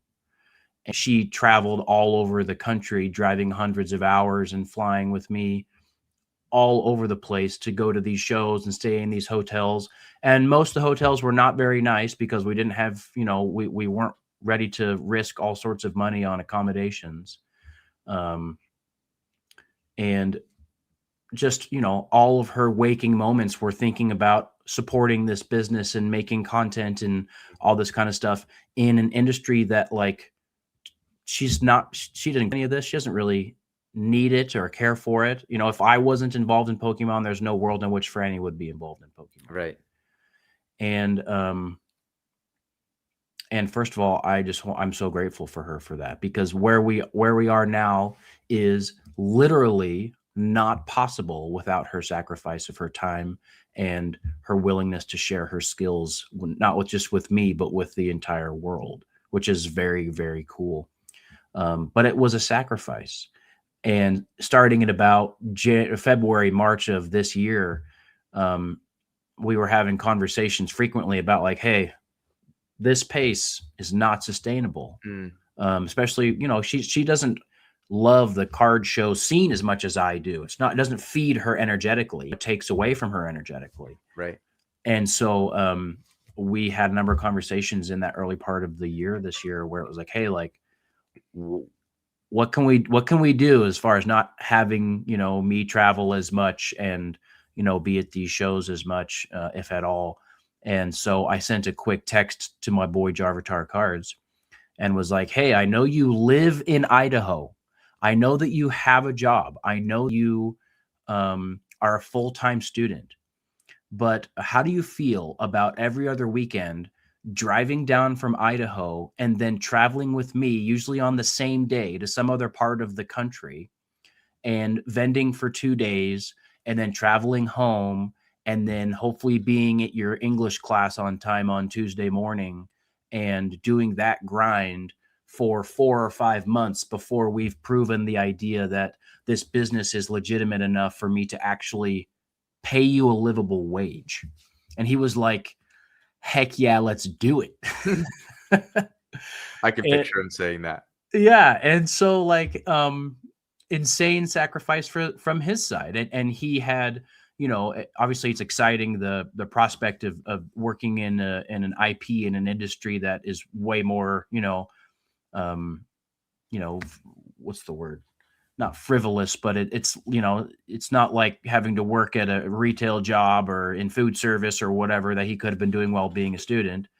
Um, but it was a ton of time, and the pay was not necessarily competitive on an hourly rate standpoint, and it was exhausting, and he was the exact right person. As you guys have seen in the videos, he went from, like, March of this year giving out Pokemon Center ETBs instead of regular ETBs, which is an expensive mistake, for a budding Pokemon vendor, to now there's times, a lot of time at this past San Antonio show, where I left the table for like an hour or longer to just walk the show and try to find deals, and he Mm, was holding down the fort by himself.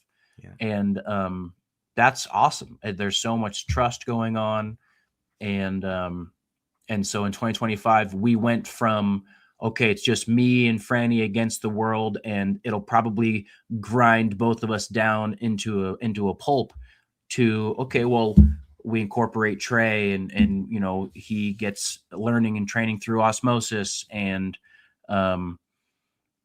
he's gotten to this point where now he's got all the skills, and he has the connections, and he's building the YouTube channel and all this stuff himself, and it's been very cool. I could have never, I could have hoped for something like this, but there's no way that I could have expected it.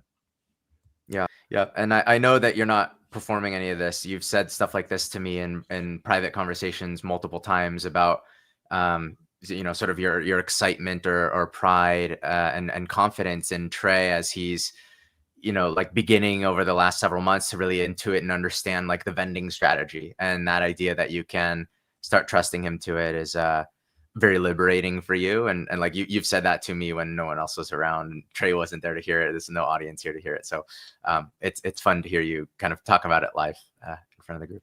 Yeah, Yeah. just got to gush about my people. Yeah, I love it, man. It's very sweet. What else? Yeah, we had some cool YouTube metrics this year. And again, this is just 100% owed to Franny. She kept a grueling content schedule, but then also somehow made the videos so utterly consumable that our most frequent comment, even to this day, is something along the lines of, "Dang, I wish it was longer. I wish this video was longer." And the proof is in the pudding. That number right there is subscribers over 146,000. That's an unbelievable number, dude. It's an unbelievable number, grown this year. And yeah, I mean, we had a couple of months there where it was just like absolutely gangbusters. I think our Yeah. biggest day that we had one day, and obviously a lot of this there, we had a couple of viral shorts, but Yeah. right around that time we were pumping out really high quality videos, our first Yeah. Collecticon video in March and all this stuff. There was one day, I think in March or April, where we in a single day had over 3,000 new subs. Wow. And it was just like, that it was so insane because 24 months before that, like, there were no video, or sorry, 12 months before that, there were no videos. Yeah. We're still, like, I think we're just about a year and a half in to YouTube videos, and it was over 100K in a short period of time. And that has so much to do with Franny, has so much to do with the community, huge reception, very positive, and it's been a really cool ride. We got that silver play button. Who knows what our next real goal is from the content side. We actually, and I hope he's okay with us saying this, but I got to chat, Franny and I did, with Pat Flynn a couple of months back. Mm-hmm. And we were talking about how the content was, when you keep a grueling schedule and you expect so much of yourself, it can get very, very tiring. You can get burnt out.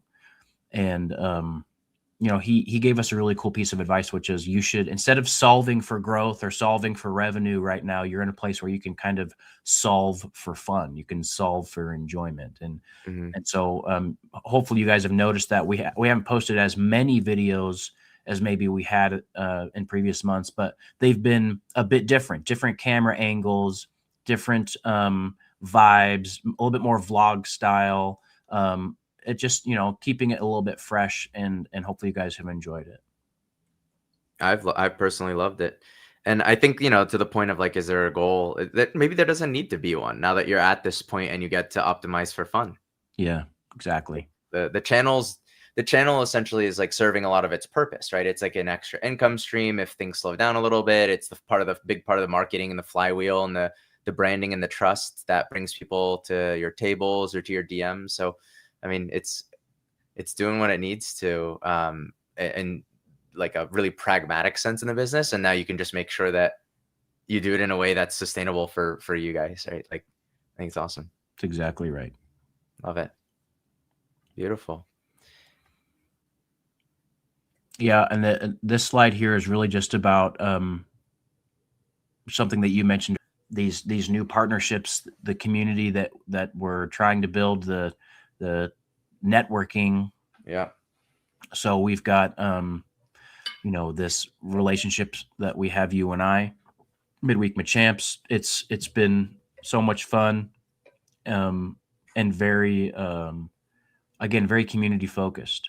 Yes. And so we're grateful to have that. I've been on the Card Lounge podcast a few times. I got invited to some other podcasts later on this year, and so we've got more of that kind of stuff going on. Cool. This picture on the right is a kind of a unique idea. That this is Robert from Marrow Games here on the right, or on my left, and he's the owner of a card store out in, or a collectible store out in Oxnard. He and his brother Jesse, and they invited me to do like a LGS takeover event where I came in with my Zion cases and put them on the counter, and we did like buy, sell, trade, like a mini card show in the middle of their store while all their regulars came in, and we did some pictures and autographs. And we also worked a really big deal, Robert and I, so because they're originally they're video game guys, and so they wanted a Mario Pikachu and Luigi Pikachu, and so we worked a trade where they got both of those, and I got some sealed stuff for the stream. And speaking of the stream, not so subtle plug, we're live every Tuesday over on Drip doing slabs and singles and ripping packs, and a lot of the people that are in the Midweek Machamps chat here are people that are frequenting our stream every week, if not Nice. once, then twice a week. And Nice. really cool vibes, so much fun, and yeah, hopefully more of this next year as well. Beautiful. Love it. So we got some learnings from you.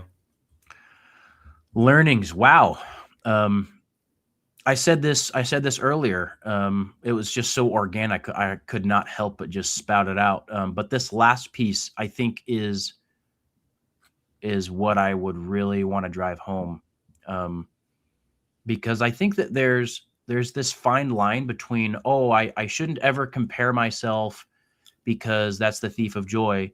But then there's also like that can subtly kind of have you slip into, I don't need to have high expectations of myself. And everything that I do is exactly right. And that's just not true. You can always improve. And this idea that like, you're great now, you're doing great now, but you can do more if that's what you're inclined to do. And I am inclined to do that. But it needs to fit in the lifestyle that you want. And back again, hearkening to our one of our role models in a lot of ways, Alex Hormozy, he put out a piece of content the other day that talks about how he had his business and it was growing so fast, and he started to make just crazy amounts of money. And then he finally, at some point, after sacrificing so many hours of his life, realized that, like, wait a second, like, I want to grow my business, but the purpose of all of this is so that I can have the life that I want. And the life that he wants is what he said is he wants to be able to work really hard and kill it in business, but then also he wants to be able to have a relationship with his wife. And he also loves to dive into fitness and to train a lot and to train with other people a lot in his gym. And that's what he loves. And so he now makes sure that his day includes like 2.5 hours every day just to lift weights. Not because it's the perfect thing to do for health, but because he loves it. And he has the means and the business in place to support what he wants to do. And so figure out what's the life that you want to live, and then build your business in a way that you're chasing down that life. And maybe that means that in your Pokemon business or in your side hustle Pokemon thing, you want to make 40K, and maybe you want to make 400K. It just all depends on what you're trying to do and where you want to put your time. And that's what you need to compare yourself with, is your own ideal and not anybody else. I'm a huge believer in this, whether it's money or the business or both. It's, another thought experiment you might do is like, if you just got $5 million tomorrow, such that you probably don't have to work anymore, what would you run to? Right? Like I've talked before in previous pod about sort of liking the concept of like financial independence and early retirement. And we didn't get there, but a lot of the people in that community, when they hit whatever number they've been running for, and then they're like, I can quit now, and I have no idea what I would do with the time. Like that's a really common mistake that people make, is sort of like not actually answering the question, what is this for? Yeah. What is the point of the money or whatever? So I think this is kind of two separate but very related ideas. And I think you articulated it really well. I completely agree.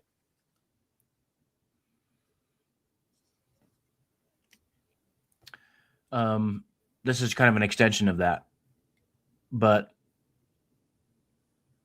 entrepreneurship is like a bottomless pit, and so is this hobby, right? This hobby is kind of, regardless of the scope that you're doing it on, this hobby is kind of like miniature entrepreneurship. There's an endless amount of cards, there's an endless amount of styles, blah blah blah. Yep. And so again, you want to optimize for the life that you want to live. There's always more that you can be doing, and I battle with this every day, because I'm like, why would I sit down and eat when I could be working or responding to messages or creating new products or doing new collaborations or making more content or. And I have to talk to myself, and Franny and I talk about it frequently. Like, hey, like, what are we trying to accomplish today? And, how do we make sure that we're also doing the things that are going to serve us? And, you have to take it day by day. There is no perfect answer. You have to always balance and always make adjustments.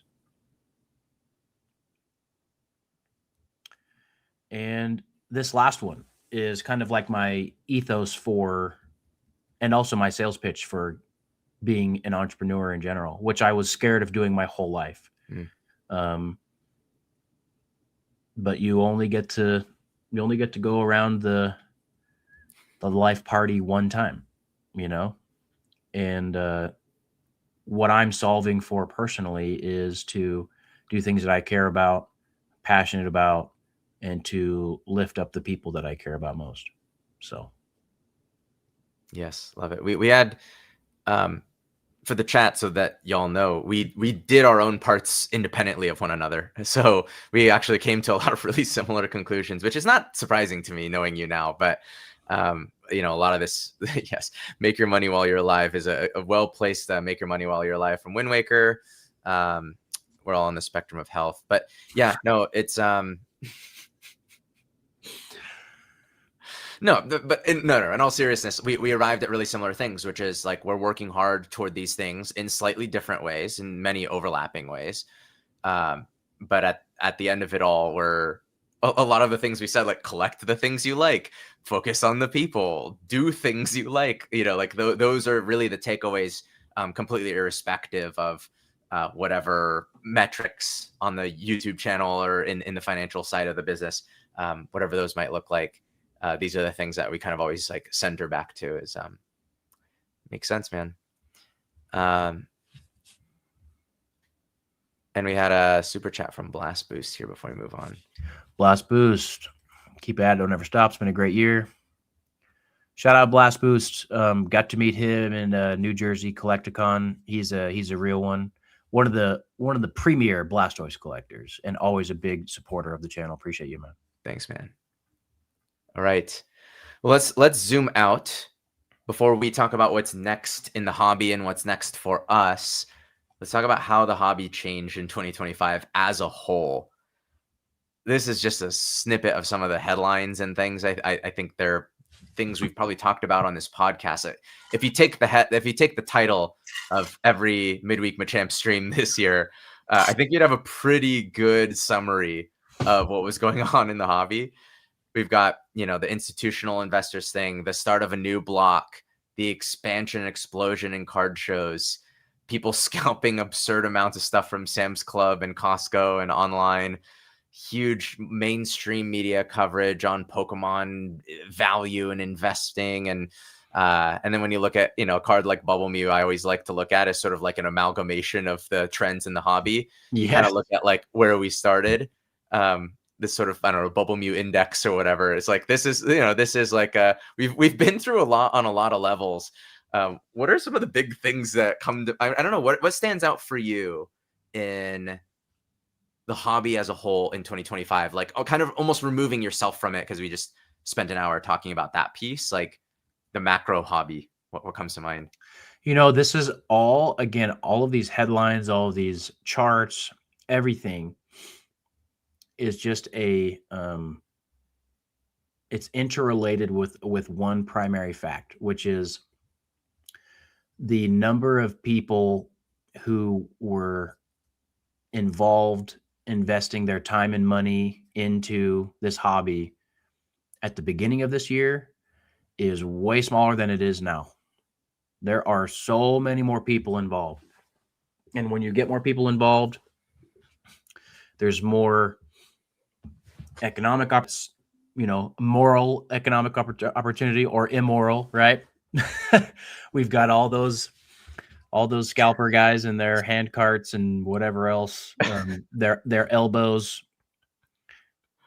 Oh my goodness. I know. When you really look at it, this was with a post on Facebook where someone did the math of like, these guys hit up multiple places and they can make like 100K in a day just running around like this. I mean, it is cringe. Like, I almost hate having a photo of these type of guys in a slide that talks about the hobby. Yeah. Because they're not the hobby. They're not part of the hobby. Very true. Very true. But yeah, all of this just has to do with the amount of eyeballs and the amount of confidence in being involved in this hobby, and not just confidence like, oh, there's economic opportunity. It's like, oh, the amount of fulfillment that I'm going to get by putting my time and attention into this hobby is requisite for that amount of time and attention. Mm. And that's something that more and more people are discovering this year. It must have been millions of people who got involved into the hobby for the first time, or kind of like more intensely this year. And Yeah, all of this is just kind of collateral of that. yeah, that's a pretty good headline on it. I mean, it's got to be millions. I mean, if you think just in the U.S., the number of card shows on any given weekend, how many and like card shows is even a niche within the niche in a lot of ways. It's not. It's like a representation of the broader thing, but there's tons and tons of people that interact with Pokemon cards in some capacity that never go to card shows or rarely go to card shows. But you think of any given weekend, you just think on Saturday this weekend, and you pick any Saturday of the year, and you're like, and all the major metros add up how many people in North America are in card shows, are attending card shows as vendors or as attendees, obviously. I mean, that number has to be in the hundreds of thousands in the country, in North America and the continent. And then how many of those people got into it this year, right? It's like, it's a real portion of those. I mean, this is a great fact from Wind Waker about the number of people that are in the Pokemon Center queue to buy items. Yeah. It's millions of people. And it's not just bots. No, it's millions of people. Yeah. And your point about card shows, like here's like a anecdotal fact. When I was getting more and more traction on YouTube earlier on this year, one of my most common DMs that I would get from people who are new followers or whatever, they would ask, wow, like, where do I go to find out where my card shows are, or where to go to a card show, or like what are the card shows you recommend? And I don't get those anymore.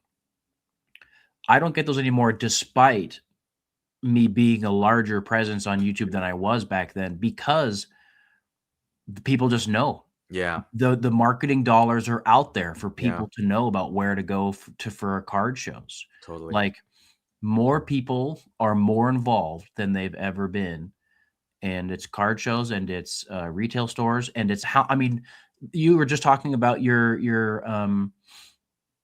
local area there. Yeah. So you had 4 card shows, but also think about how many new card shops.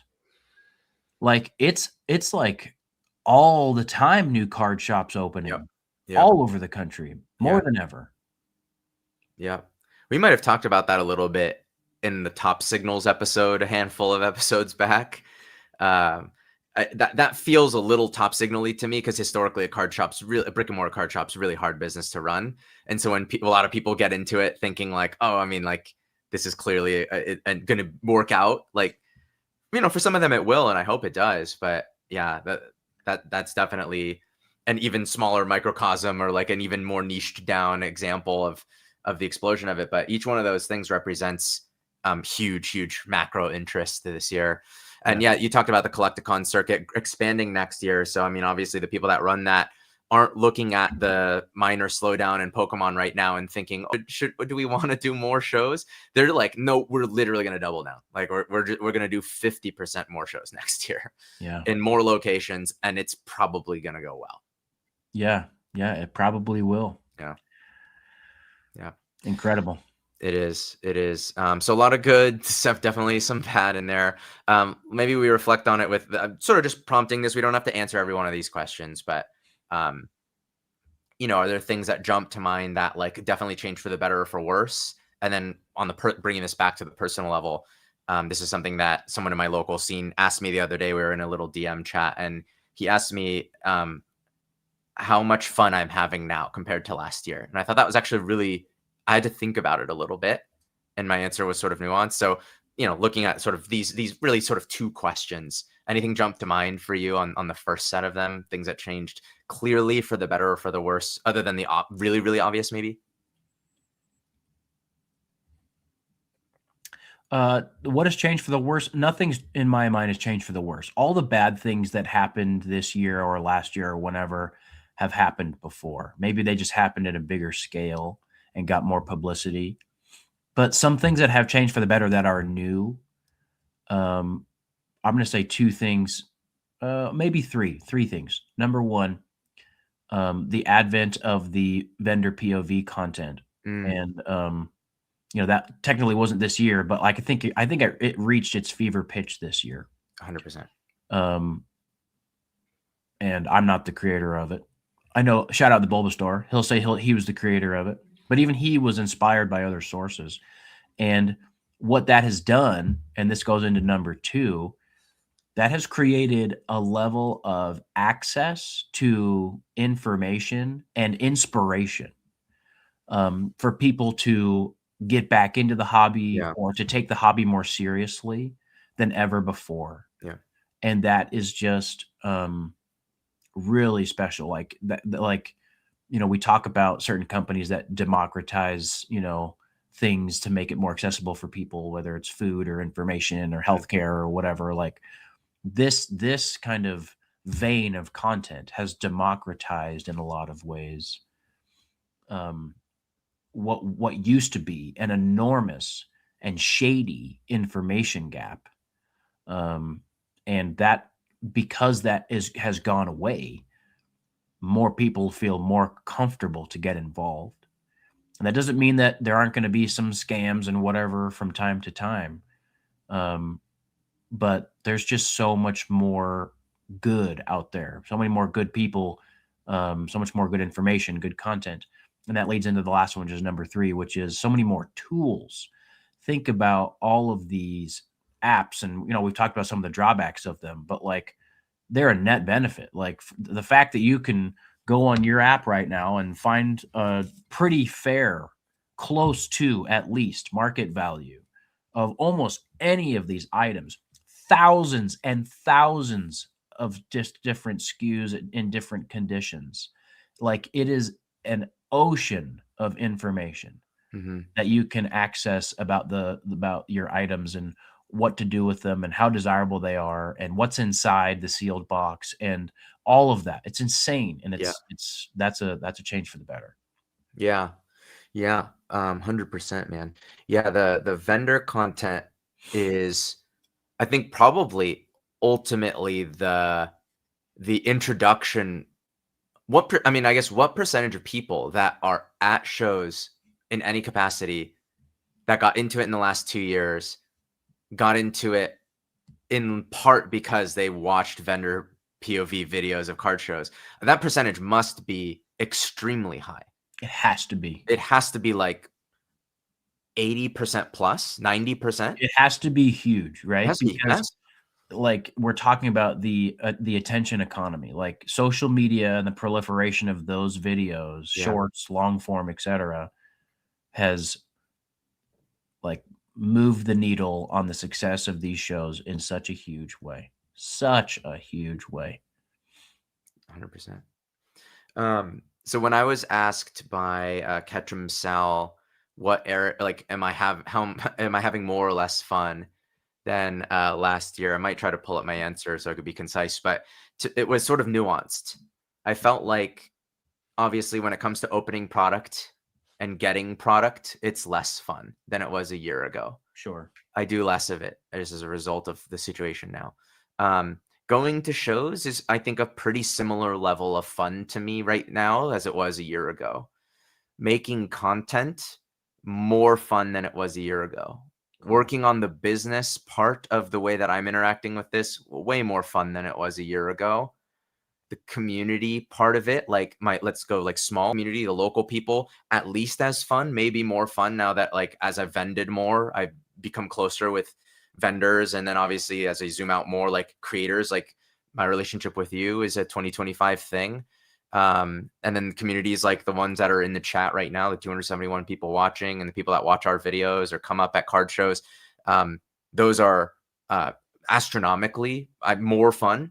So I think the net is that I'm having more fun than I was a year ago, but that's because there's so much that's positive in my experience of the hobby that's Yeah. outweighing sort of an increase in negative. It's sort of like what I was saying about like positive energy or comments versus negative. Like as more attention comes to it, there's more negative stories, but as a function of percentage, it's probably roughly the same percent of negative stories. There's just 100 times more stories and moments and events that are happening now than, maybe not 100 times, but 2 times, 3 times as many as a year ago. So there is more. If you want to dwell on the things to complain about or feel sour about, there is more of that now than a year ago. And so there are parts of it that are a little less fun. But I think on the whole, for me, I think I'm having more fun in most areas of the way that I interact with the hobby compared to a year ago. Yeah. What's your feeling? I think my initial reaction was I'm having a more refined type of fun. Um, it's similar to like, did I have fun when I was a kid? Yes. Do I have fun now that I'm an adult? Yes. It's just different types of fun. When I was early on in my hobby experience, the fun part was like, yeah, buying products, stashing it in my closet, and then having family over and ripping like, 200 packs together. And it was just like, that was so much fun. And I look back on those times together so fondly. Mm, I don't really do that anymore. Um, but I get to do other types of things. We get to, we go to these shows and we travel and we make content and solve problems and that kind of stuff. And that is also fun. It's just a more refined type. And I think that comes along with the entire marketplace of people are more savvy than they used to be.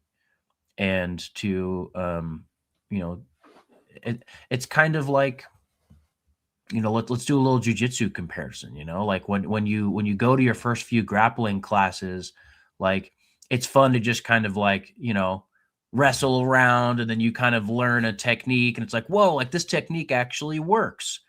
Um, but then 2, 3, 5 years later, you're grappling and like you have systems and you're very cerebral. And from the look on your face, it would seem like you're not having any fun because you're taking it so serious.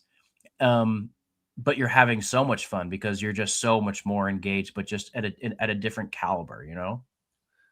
Yeah.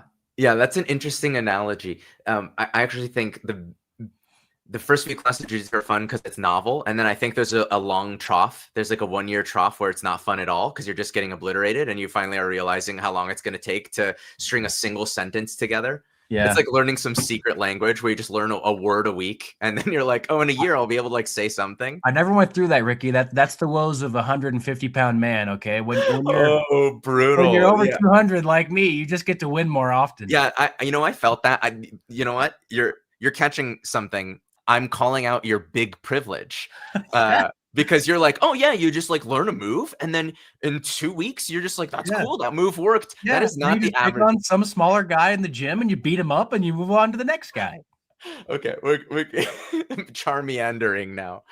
Um, so let's look ahead in 2026. We have a few fun things to share. I think the first thing we could address here is that this is the final Midweek Machamps stream for the year. We did Thanksgiving Eve, but the next one would be Christmas Eve, and we're going to be traveling with family and stuff. So we wanted to do this nice wrap up and come back strong in January. So we're not planning on stopping like the same Midweek Machamps that you probably just find ways to keep making it better next year. So nothing changing there. Um, Before I get to some of these announcements and then we get into the Q&A, anything that you want to speak to on what's ahead for you, like things that you're thinking about in 2026? 2026, sorry, just mumbled. It is going to be an insane year for us. We have goals to travel more than we ever have, be it more shows than we've ever done, and to hire on my sister as a fourth member of the team. And so that's our goal. We hope that it works out, and we're going to work like heck to make it a really cool year. Love it. Yeah. I mean, we talked about a lot of these things in sort of the lessons component. So for me, I'm just going to keep doubling down. But particularly, I think I'm going to really emphasize shows. I just using code JARCHOMP10 on ZionCases.com got 10% off a Zion suitcase, one of those cool titanium ones that fits in an overhead compartment, which I got in anticipation of something we'll share in a second. But I do think this year will be the year that I not just vend a few more shows than I did in 2025, but try to get to different places. So no promises, nothing, only one thing booked, which we'll share in a second, but I'd love to do like, New Jersey Collecticon. I have friends that are out there. They're having a baby at the beginning of next year. It would line up with his birthday weekend. There's something we could really make out of that weekend there. So as much as if I can get tables, I'll try to make it around the country a little bit more this year than I did in 2025. And I'll probably double down on the educational content. Just continue to make more of it, basically. So the first announcement for 2026 is that you and I will be sharing space at Card Party 4 in San Diego in May. Yes, we will. It'll be Jar Chomp Oyama combo, and it'll be the perfect opportunity to sell this to you for like double market price. Disgusting. I'll probably. You don't think I'll see you before then? I don't know. I'm only accepting the highest offer. Okay, okay, fantastic. Maybe, I can't maybe wait. I'll just put it on my Insta story and just say, "Hey, fam, buy this before Ricky can make a fair offer." Wow, a man of his word. A good friend. A good friend indeed. Someone's like, dude, you need that sealed CD promo. I am gonna buy it. He's holding on to it for I me. agree, Chris. He needs it. He needs it like 5K worth. Okay, let's relax. So yes, if anyone's gonna be at Card Party, we'd love to see you there. We're gonna have a 5-table setup, and we'll be right next to each other having a good old time. Yes, we will. Hopefully that'll mean we'll get to do another challenge video where I can beat you again. Just absolutely dismantle you in the ways of Pokemon speculation, slab knowledge, like I did originally. That's an interesting interpretation of history. It's on the spectrum of truth. It's no doubt it is on the spectrum of truth. Yeah. It's an approximation of what happened. Love it. Yes, an approximation. It's not even an approximation of what happened. Okay. The next thing. Okay. A highly optional thing here. But in the spirit of me and Jake working together more, and in the spirit of educating more and offering things that I don't think are available, we'll put a link in the chat and maybe in the video description, and we'll put it a few other places so folks can kind of take a look at this. But in 2026, Jake and I are planning on offering direct 2-to-1 mentorship on whatever it is you want to do. If you're a beginner in the hobby and you want to start vending and you don't know how to source, if you want to learn more about grading cards, if you're thinking about quitting your job and going full time and you would love to just spend some hours directly talking to us about that in kind of a structured and personalized way, we will be offering that in 2026. So nothing changes about the podcast. We're not paywalling content or anything like that. But essentially, if you want direct coaching from us, that is going to be readily available. And it's going to be both of us offering, sort of variety of different options for different people that want, different things out of that. What else do you want to say on it, Jake? Yeah, I kind of go back to the version of myself that was, middle of last year and like having a ton of heartache around like all the unknowns and the parts of the business that like I simply wasn't good enough at yet to feel confident to take it to the next level. And there just wasn't the outlet. There weren't the people that I trusted. There wasn't the information available to kind of expedite that process. I just had to trial and error. And luckily, there was some luck and there was some hard work in it and it worked out. But I think that based on our experience, some of the metrics speak for themselves, but even more than that, I think just our approach speaks for itself that, we're in a position where we can help other people and help them move along this path faster than we did. And if that's something that, would be helpful for you, then we're going to have a link where you can drop some info, email address, and that kind of stuff. And we can let you know what it will look like and what the plans are. I don't know why it came from when I post in the chat, it comes from Bertram Collectibles. I dropped it in the chat. It's a Google form. So you could just basically like apply and we'll kind of start building a list and figuring out who we feel like we can help. We'll share that again. Hopefully folks, let me know if you can access that, even if you're not planning on filling it out. I think I've got it set up correctly, but you can just fill it out if that's something that interests you. And if it's not, then just keep hanging out and watching the pod, watching our videos, however you want to engage with it. Yeah. No pressure as always. We're always going to be here chatting it up every other week. But, for those that are specifically on the business side of collectibles, really hoping to move forward and make 2026 a solid year, then this might be something for you. Yep. Yes. To help people do more of the right things and less of the wrong things, or to get the learnings without the scars, as that's a Hormoziism, I think. Yeah. Cool. Thanks, Hokaka, in the chat for confirming. So yeah, that link's there if you want it. If you don't, no worries. So I think that wraps us up on the main topic. So we can move into the Q&A. Yeah. Anything else you want to say on that, Jake, before we do? No, I have done all my talking up until I answer some questions, but I've done lots of talking. So let's do it. Yeah, let's do it. Zach the Mummer asked earlier on in the stream, how do you guys decide what to keep for your PC and what to flip? I'm sure there's a lot of cards at your table that you'd like to keep, but what's the deciding factor on that?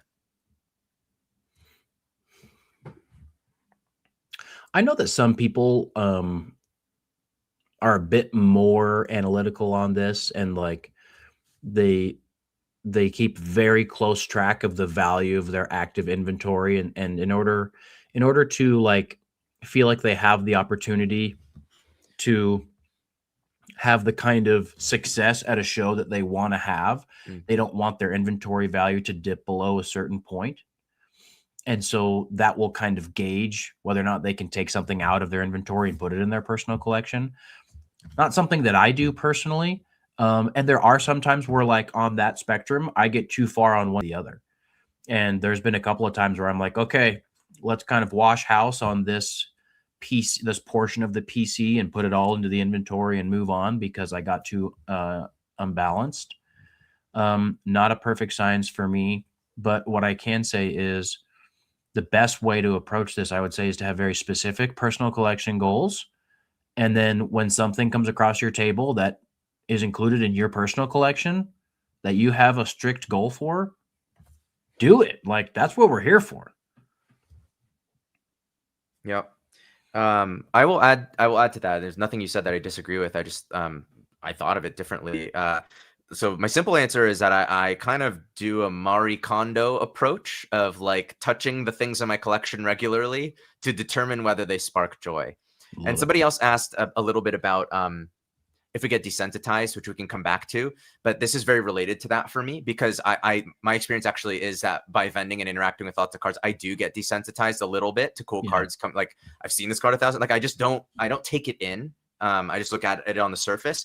And then, but when I look at something, I'm like, oh, like, especially vintage, like that takes me right back to when I was a kid and I first saw this card or whatever it might be. And so when I have that feeling and I enjoy that feeling, then I keep it. For a lot of things that like come to my table as enter my inventory, a lot of it is like modern stuff that's not scarce.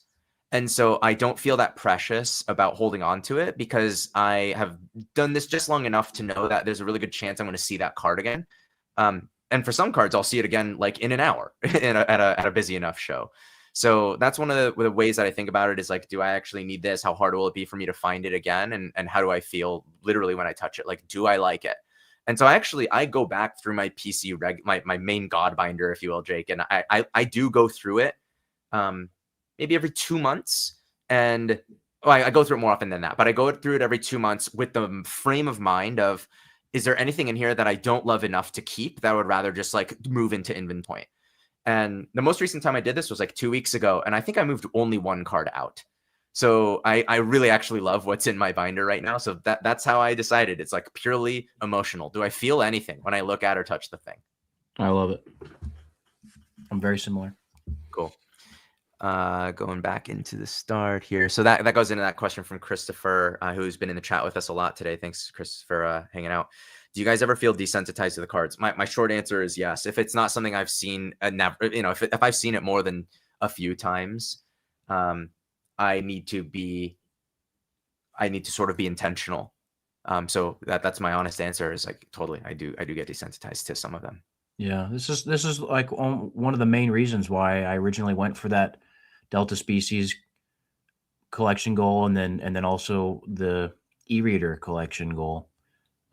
It's because they're very rare, and I just didn't see them frequently. And obviously, I also have a personal affinity for them. But yeah, like the less that I see it, the more I'm interested in it. That's not true across the board. Like I personally don't have any connection to like trophy cards. I don't either. So I can't see myself ever PCing any of those. But yeah, I like that rare stuff. Yeah, there's a novelty to seeing that. You go to like Card Party and you see someone that's got the like Illustrator Pikachu, and you definitely get that moment of like, ooh, whoa, look at that. Yeah. That's not something you see every day. Yeah, true. The stuff that you kind of see every day once you've handled thousands and thousands. I mean, it's thousands of cards. Today I handled thousands of cards because I made a video going through that collection. So like, yeah, you get a little desensitized. I am now the proud owner of like 10 copies of every Japanese illustration rare in 151. I have no idea what I'm going to do with those, but like, I feel nothing when I touch those cards unless I really look at them and I go, man, that's a beautiful card. So I do. It is a little deliberate on things that I see often. Harrison's Huddle here. Thanks for the super chat from Harrison's Huddle. How do you decide on a market price for vintage raw cards when there's a large discrepancy between TCG player and price charting on similar condition sold comps? I just went through this like yesterday, so I have some thoughts on this, but I only use price charting these days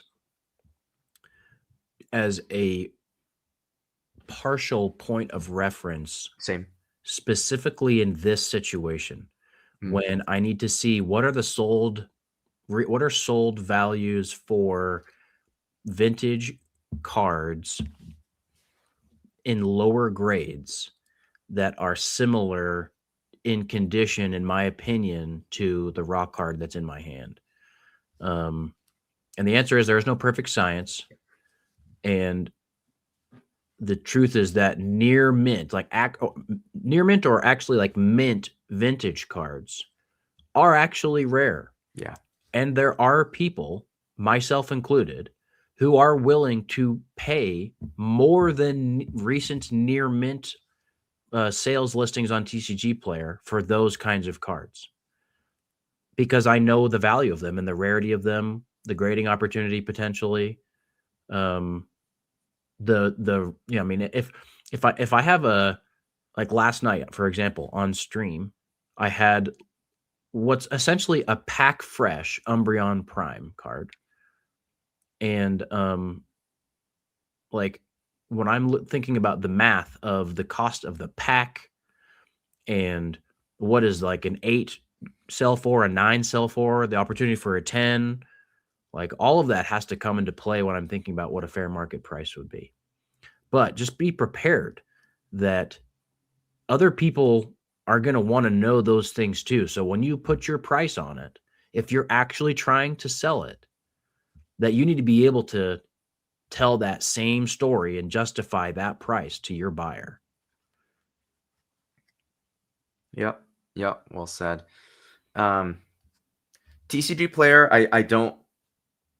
Both of these sources for vintage raw cards, I only use sort of directionally, like Jake said, like they're not even close to gospel for me.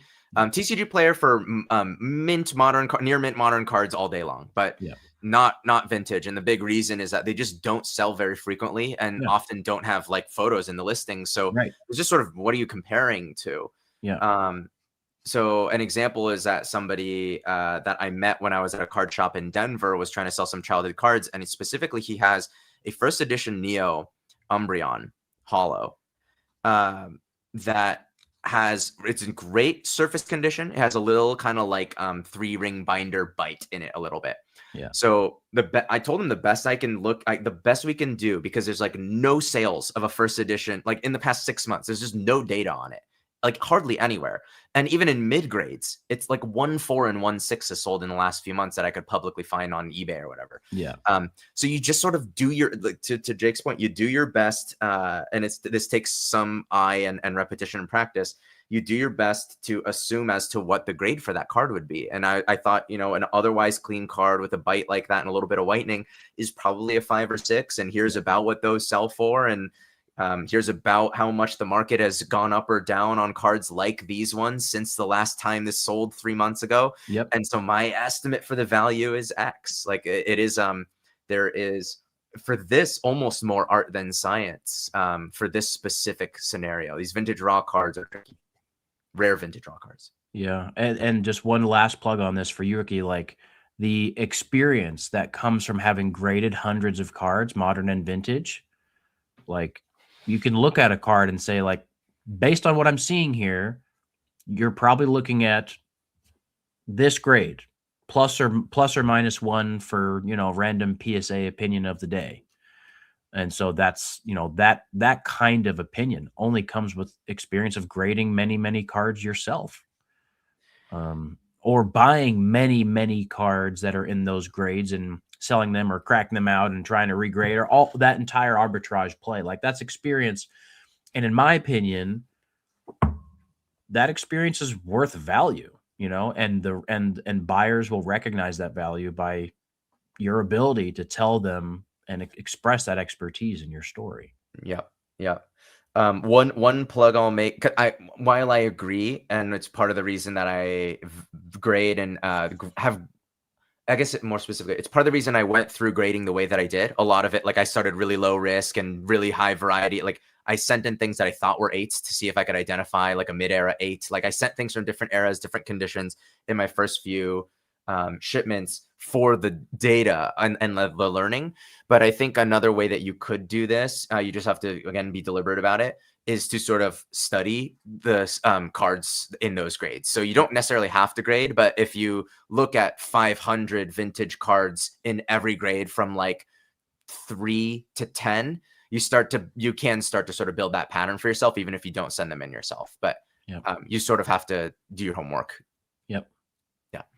I'm going to pick this one a little bit of a bias here, but Monkey Dude is a guy, turns out I went to college with, didn't realize this in my local scene, but he um, is known to folks on my channel as the couple that is master setting all of English.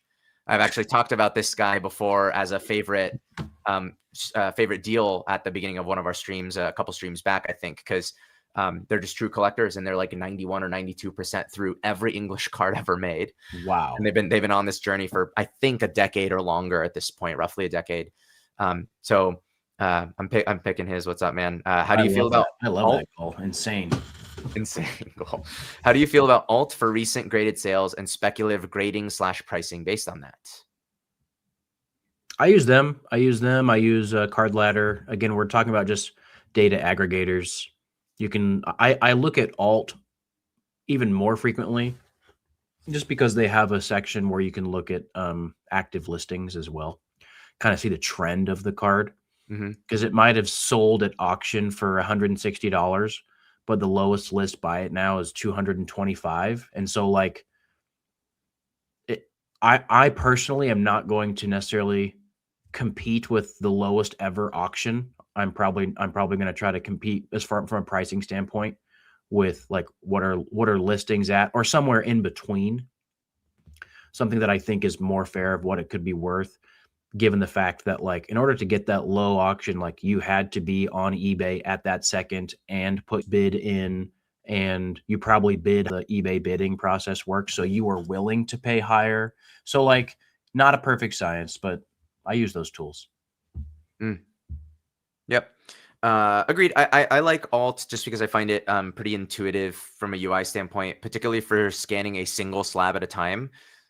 It's going to sound like a plug because I have a relationship with Misprint, but I really do think Misprint scanner for multiple slabs is really useful. So I use that. I actually genuinely use it all the time when pricing out cards multiple at a time. I'll take a photo of 9 slabs at once and pull up the recent eBay sales.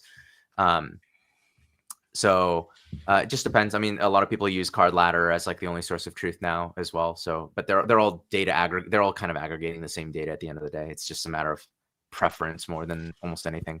Yep. Yeah. Monkey Dude says 95.3% at this point. And someone asked, I'm sure he'll answer. I don't want to speak for him, but I know that they don't buy anything super damaged, but I think they buy a lot around like LP. He's going to say this here. Yeah. They buy a lot around LP. So I'm sure, hopefully, Monkey Dude, I'm seeing you on Saturday. I've got a Rayquaza EX with your name on it. So, yo, I know this might be kind of forward, but Monkey Dude, when you guys are done, I would love to go like tour your collection with Ricky and do a cool video about it. That would be sick. let's see if they're open to it. That would be cool, man. That would be really cool. Okay, we got I think a few more before we wrap it up, Jake. How are you feeling? Yeah, let's do 1 or 2 more. Okay, right on. Let's see if we can. So here's one from Ray Fusion a little earlier in the pod. Do you think it's possible to enjoy the hobby without having deep pockets or thinking about money or value? Speaking from somebody without deep pockets. Yes, absolutely. Also unequivocally yes. But you do have to be more thoughtful about it right now. I mean, if what we're talking about is someone who has just a stricter budget that they're working with when it comes to collecting, then I'm just going to take the emotional side out of it, because there's obviously a lot of content out there that, gets eyeballs for, eye-popping sales numbers and, beautiful rare cards and all this kind of stuff that are going to carry a heavier value. But if we're working inside a specific budget, then all that does is just kind of give you a subset of things that you're willing to go and buy and chase after. And at the end of the day, all of us are in that situation, except for like the uber wealthy. Like, we're all willing to play within certain ground rules. And just because your ground rules are different than mine doesn't mean that you can't have a great experience. And I actually talked about this on the Card Lounge podcast last time I was there, because we were talking about the proliferation of these extremely kind of gambling forward mystery pack slab games that exist now. And I talked about how regardless of whether those make the market go up or down or whatever, there's still always going to be collectors in this hobby that are just looking for single cards for their binders. And there are so many single cards with beautiful artworks and, um, rare characteristics and whatever that are just extremely desirable and affordable. I'm working on this master set, this E series master set. Is there a freaking $10,000 crystal Charizard in that set? Yes. But there's also like, a $2, common or uncommon reverse or non-hollow or whatever that is like art you've just never seen before that you can really appreciate because it's rare, came from a set from many years ago. And so, yes, you can definitely enjoy the hobby. Totally agree. I'm trying to think of what I can add to this. Like, I think, mm, some people, their version of enjoying the hobby is very specifically getting to rip the latest and greatest sets at MSRP.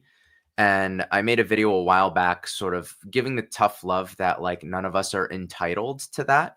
I, I, I could afford to do it, and I choose not to for all the same reasons that other people that choose not to might not do that right now. And I agree that that's like one of the worst things about the hobby right now.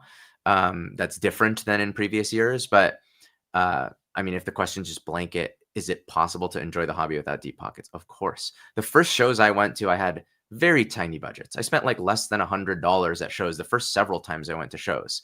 So, if your budget's $5 even, you can, that's still tight, but like there are tons of $1 or $2 trainer gallery cards. If you can only spend $5 a month, you can build an awesome collection, especially if you're willing to do it in Japanese.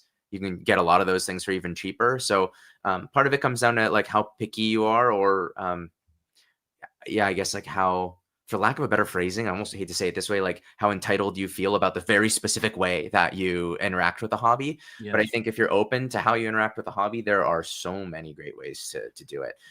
Even playing the TCG. I want to push back on this because Christopher, I know you're saying this kind of tongue in cheek. Like, yeah, I did say e-reader reverse.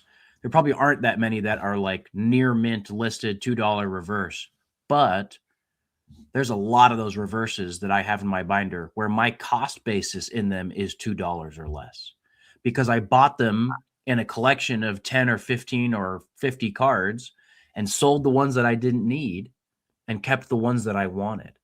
And so we can't ignore the fact that this hobby also includes selling, and almost everything that I own, all of this stuff and whatever else I have because I have confidence in sales channels and not just buying channels. Yeah. Chris, I think we answered this question earlier, Chris. So if you had to hop out and you missed it, watch the VOD after we did answer that question for you. Wind Waker's giving you some props, actually quoting something smart you said instead of something goofy you said. Thank you, Wind Waker. See, Wind Waker, deep down, Wind Waker really does respect you, even though sometimes it feels like maybe not. I think it's Michael Scott who says the hand strikes and gives a flower.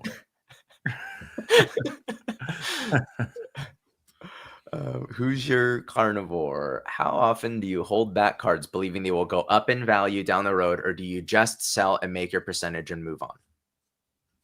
Maybe 3% of the time I do that.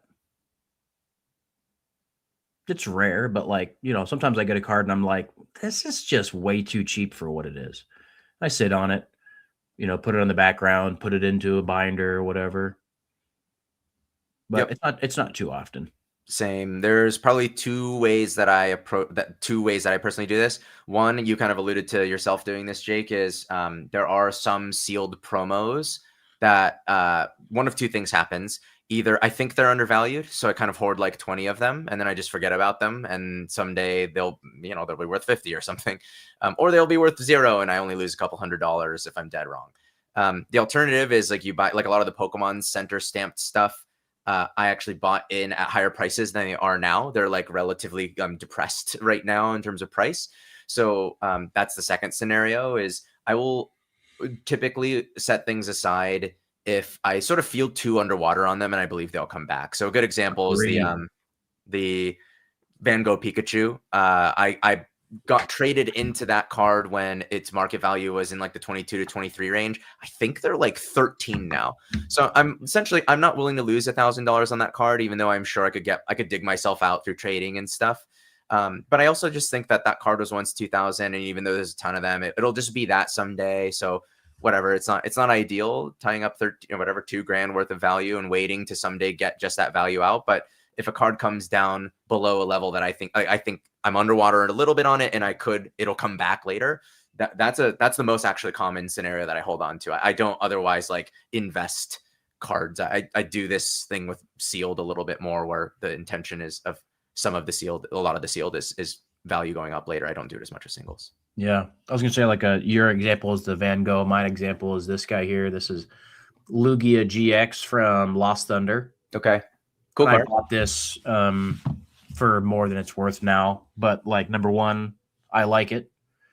Number two, I think there has a great upside potential in the future, so I'm comfortable sitting on it. But again, like that's one of many cards. I mean, if you're only doing that, then like you're probably hamstringing yourself to some degree. Totally. Yes. Maybe we do. Yeah, maybe kind of wrap it up here. Spy Spoon. Because think of the Pokebiz. Well, there's no hiding it now that I moved to this with the background. I do feel somewhat like a man-child with this background when in executive level meetings. So I actually lead a meeting every Friday with our entire go-to-market executive team and founders. So I have the little portrait mode effect on that creates a little bit of blur behind you. So there's some plausible deniability as to what's behind me. Generally speaking, though, actually, I think they're amused by it. If anyone thinks anything negative, they've certainly not said anything to me about it. There's a little bit of like an internal personal brand on it. Like we had somebody join that in their intro thing in Slack. They said that they play the TCG, and someone tagged me and was like, "Well, you guys got to be friends now." So people know about it. Some people I think are interested in it. For the most part, I think they just view it as a quirk of me. It's exactly how it was when I was in corporate. They're like, "Oh, huh, that's one of the weird things my boss does." Totally. That's all it is. You're right. Exactly. That's all it is. Okay. What do you think we end on the elite forecast here as we round 2.5 hours out? Let's do it. Okay. I'm going to go first. I've been, when we said elite forecast. Here we go. I pictured other things that might be forecasts, a sales forecast, right? You want to be accurate on that. A weather forecast. You don't want your weatherman to just take wild swings. And so I thought maybe far-fetched ideas and elite forecast were different, but it turns out based on the critique I've received from you in about 7 of our 10 previous streams is that you did not like how safe I was being. I was telling our audience to gear up for sun, expecting sun, or gear up for rain, expecting rain. And you wanted me to tell them that it's going to be sunny, and then they go out and they get drenched. And so I'm going to change tack here. My elite forecast is going to be rooted in something real, but I'm just going to give you a number that a percentage or an increase that I think you're going to be happy with, which is that mid-era reverse hollow stamped cards, raw mid-era reverse hollow stamp cards in any condition are currently very undervalued. A single sale on any platform eats up the low list. So it's pretty easy to say, well, you can't buy it for cheaper anymore anywhere online. And sometimes that next lowest list is 50 to 100% higher. I just did a story sale recently. I listed a variety of things. I almost exclusively sold my mid-era reverse hollow stamped cards. I had like 10 of them. I sold 9 or 8 of them. And some reverse hollow EXs I sold. That was about all I sold. I sold $3,000 of just that. So I think over the next couple months, these will be among the few things that climb, and they're going to grow 2 to 3x. Wow, like across the board? Pretty much. Other than maybe the ones that are like under $15. but I'm thinking about there's a lot of them that are in the like 20 to 200 range, where I think like you could go buy the low list, moderate play, and the cheapest non-damage version of the card would now be double on TCG Player, and there will be no listings on eBay for a lot of these cards. Yeah, I love that take. Oh, you loved I love it. Wait till I show you my God binder. Ricky over here pumping my bags. That's all I've ever asked of you. To not get accused of pumping the bags are gone. I sold all. I have like 2 of these cards left, so I have no bags to pump. It's just a real take, but I'm just giving you a very aggressive lens on it. So hopefully that doesn't get you soaked, promising sun. But there's my elite forecast. How's that for you? I love it. I'm here for it. I think you've come a long way, and I love to see the growth. Here's my elite forecast. Newly released booster boxes from the new sets will be available at or below MSRP the summer of 2026. Wow. So there'll be some set that comes out between April and October that I think will be available at MSRP or below for booster box. Just one set. I think, yes. I think there will be a set. A set. Not all. Not all, I don't think. And 30th anniversary festivities. Does 30th anniversary stuff really start in like Feb? So the way that they did it for celebrations was like there were some like there's like some themed products that released earlier on the year, but that didn't have celebrations packs. Okay. So like they said 25th anniversary on them, but they were just like kind of like regular collection boxes with the sets that were available at the time. But then like celebrations itself, I don't think like there was product for it till like October or something. And I think it'll be like that for this as well. And so we might not get that kind of push until later on in the year. So I'm honestly expecting some new releases to be slower in the summer next year. Okay. Is that a pretty lukewarm take there, boss? I'll noodle on that for a second. I'm noodling on it. I think it's a safer claim now that like the Mega, like Phantasmal and Mega have come down like 35 or something % from their high. Like it's ridiculous, right? I think Mega peaked out at 300 something pretty quickly, 330, 340 at one point. Maybe the boxes were. Yeah. Are they 220 today? I think something like that. Yeah, which is just, man, seems so cheap.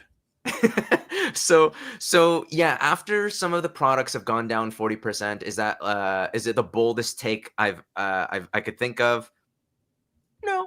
Is it lukewarm? I'll give you better than lukewarm. I think there's real room to be wrong there, because they're cooking up good sets, and we have seen no evidence of this being the case for like main set booster boxes. So I don't think I can criticize it too much, but I think I went harder than you today. So, it is what it is. Yeah, that sounds about right. You had to try a little harder. Yeah, I did think for 15 minutes on this one, but that's what I'll do whatever it takes. All right, fam. That's all we got for today, and that's all we've got for this year. So barring any sort of like surprise, whatever stream, which I don't think we have any plans to do, but who knows, something crazy could happen. And in that case, we would let you know, but that's all we've got for you this year. Thanks for rocking with us. Thank you for being such a great community. And we will see you in January, hopefully in person, but most definitely on stream. Anything else you want to add there, Ricky? Just doubling down. I appreciate everybody that's been tuning into this, particularly the people that are in the chat, like every single episode or close. That's a real commitment. So really appreciate the time that you spend. There will be a set that it will be less popular than others next year. Wind Waker really has a talent for boiling down the essence, the key takeaway of some of your. Yeah, no one can make all of my eloquence sound like buffoonery like Wind Waker. So Wind Waker is a great example of somebody, but there's a lot of people in this chat that are, even right now, I believe we've seen Sumis a lot, we've seen Matt Allen a lot, Hokage, my buddy JT. I mean, a lot of y'all in here have been hanging out with us a bunch. So it's been fun. And Jake, I appreciate you, man. Again, all of this with you has been a highlight of 2025 for me in general. And it looks like we're just going to do even more in 2026, which is just really exciting. Exactly right, man. Looking forward to it. All right, boss. See you guys. Have a great night. Peace. Happy holidays.